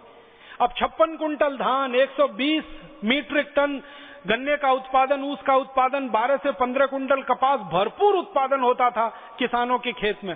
और उस उत्पादन का कारण ही यह था कि किसान सबसे ज्यादा गोबर और मूत्र से खेती करते थे, जानवरों के मूत्र और गोबर का इस्तेमाल करते थे। तो गोबर गोमूत्र की खेती करके उस जमाने के किसान सबसे ज्यादा श्रीमंत थे। इसलिए हमारे देश में यह कहा जाता था, उत्तम खेती मध्यम बान, करे चाकरी कुकर निदान। उत्पादन भरपूर था, आमदनी भरपूर थी, और जिनके पास आमदनी बहुत होती है वही दान कर सकते हैं। भिखारी क्या दान करेगा? उसके पास तो खुद ही नहीं होता खाने को। तो आजादी की लड़ाई के लिए सबसे ज्यादा दान किसानों ने दिया। ये बात अंग्रेजों को समझ में आई थी और इसलिए किसानों को खत्म कर देने के लिए उन्होंने साजिश रचाई थी, जिसमें लैंड एक्विजिशन एक्ट लाया, फिर ये एग्रीकल्चरल प्राइस कमीशन एक्ट लाया। तो अंग्रेजों ने साजिश के साथ किसानों को तोड़ा और बर्बाद किया। अब ये साजिश हमारे समझ में आ गई है। अब इस साजिश को खत्म करना है, इस साजिश को बेकार करना है, इस साजिश को पूरी तरह से प्रभावहीन करना है। तो उसका एक ही तरीका है कि किसानों को वापस उस खेती पर लाया जाए जिस खेती को करके वो हजारों साल दुनिया में सबसे ज्यादा समृद्धशाली थे। और वो खेती यही है, गोबर गोमूत्र की खेती, विषमुक्त खेती, जहर मुक्त खेती। तो किसान भाइयों को तो इस तरफ आना ही पड़ेगा। आप उत्पादन करें, बाजार में उसको बेचने के लिए तंत्र तैयार हो रहा है। आपका उत्पादन और हमारा बिक्री का तंत्र, ये दोनों मिलेगा तो पूरे देश में ऐसी जबरदस्त क्रांति आएगी कि सारे किसान तो आर्थिक रूप से स्वावलंबी हो जाएंगे, स्वयंपूर्ण हो जाएंगे, समृद्धशाली हो जाएंगे। और जो खाने वाले हैं क्रेता, जो खरीदने वाले ग्राहक हैं, वो शुद्ध अनाज खाकर स्वस्थ हो जाएंगे, उनकी ताकत बढ़ेगी और वो ताकत बढ़ाकर देश की व्यवस्था परिवर्तन के काम में और ज्यादा अपना अभिक्रम दिखा पाएंगे, अपना पुरुषार्थ सिद्ध कर पाएंगे। तो सबके भले में सबका भला, ऐसी स्थिति है। ये विषमुक्त खेती और समृद्ध किसान की जो बात आपके सामने रखी है, इस बात में हम सब पहले अपने जीवन में थोड़ा आचरण में उतारें। खेत में एक एक एकड़ में करके देखें, जिनके पास भी खेत है। फिर अपने पड़ोसी किसानों को एक एक दो दो एकड़ में कराएं। फायदा मिले तो अगले साल पूरे खेत में गांव गांव में हो। और थोड़े दिन के बाद जिन जिन गांवों में योग प्राणायाम की कक्षाएं लगती हैं, हर उस गांव के सामने एक बोर्ड लग जाए। जैसे हरिकिशनपुरा का बोर्ड मुझे याद आता है कि ये पूरा गांव बिकाऊ है, क्योंकि हर गांव के परिवार पर 6 लाख रुपए का कर्ज है, क्योंकि जहर खेत में डाला है उसके लिए कर्ज हुआ है। तो इसका उल्टा बोर्ड लगे कि ये गांव अब समृद्धशाली है, संपत्तिवान है, इस गांव के किसी किसान पर कोई कर्ज नहीं है। यहाँ का किसान पहले रोडपति था, अब करोड़पति है। पहले कर्ज लेता था बैंक से, अब कर्ज देता है बैंक को। इसकी खेती में इतना उपजाऊपन बढ़ गया है कि सारे देश का पेट भरने की ताकत अब इस किसान में आई है। इस तरह के बोर्ड जगह जगह गांव में लग जाएं। विषमुक्त खेती वाला गांव, जहर मुक्त खेती वाला गांव, 1 नाम, 2 नाम, 20 नाम, 50 नाम, 1000 नाम। तो ये इतनी बड़ी खबर होगी कि दुनिया भर का मीडिया आएगा, उस गांव के बारे में फिल्में बनाएगा, सारी दुनिया में उसकी चर्चा होगी। और दुनिया भर के लोग, आप अगर चाहेंगे तो आपके सामने झोली फैलाकर खड़े होंगे कि भाई 1 किलो गेहूं दे दो ना गोबर गोमूत्र वाला, 1 किलो गन्ना दे दो ना गोबर गोमूत्र वाला। क्योंकि उनके पास नहीं है, क्योंकि वो मांग रहे हैं। हजारों अरब डॉलर का दुनिया में बाजार है ऑर्गेनिक फूड प्रोडक्ट्स का, आप जानते हैं। इस बाजार की भरपाई करना भारत की ताकत में है। लंदन में अभी एक ऑर्गेनिक फूड स्टोर में मैं गया, वहां मैंने पूछा तो वहां पता चला आलू जो है गोबर गोमूत्र का पैदा हुआ 4 पाउंड का 1 किलो है और यूरिया डीएपी का 1 पाउंड का 1 किलो है। तो 1 पाउंड का 1 किलो आलू है यूरिया डीएपी का और 4 पाउंड का वही 1 किलो आलू है गोबर और गोमूत्र का। मतलब लंदन के डिपार्टमेंटल स्टोर में 4 गुना भाव तो अभी मिल रहा है आलू का।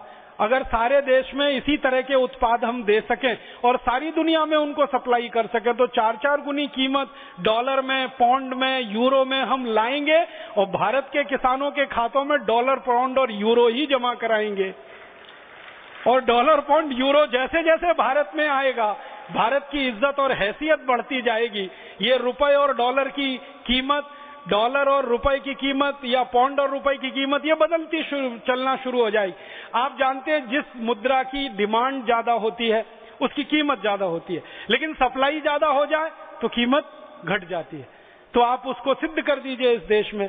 डॉलर की कीमत घटानी है, पाउंड की कीमत घटानी है, उसकी उपलब्धता बढ़ा दीजिए, कीमत अपने आप घट जाएगी। उसकी उपलब्धता बढ़ाने का एक ही तरीका है कि ऑर्गेनिक फूड प्रोडक्ट्स को सारी दुनिया में एक्सपोर्ट करना शुरू कर दीजिए, अपने आप आपको भरपूर डॉलर और पाउंड मिलने लगेगा। तो एक तरीका ये भी है रुपए की कीमत बढ़ाने का, डॉलर और पाउंड की कीमत घटाने का। डॉलर पाउंड की सप्लाई इधर बढ़ाओ और डिमांड उसकी कम करते जाओ, खर्चा उसका कम करते जाओ, तो रुपए की कीमत बढ़ने से इज्जत बढ़े, संपत्ति की कीमत बढ़े और सारी दुनिया में अंत में भारत की कीमत बढ़े।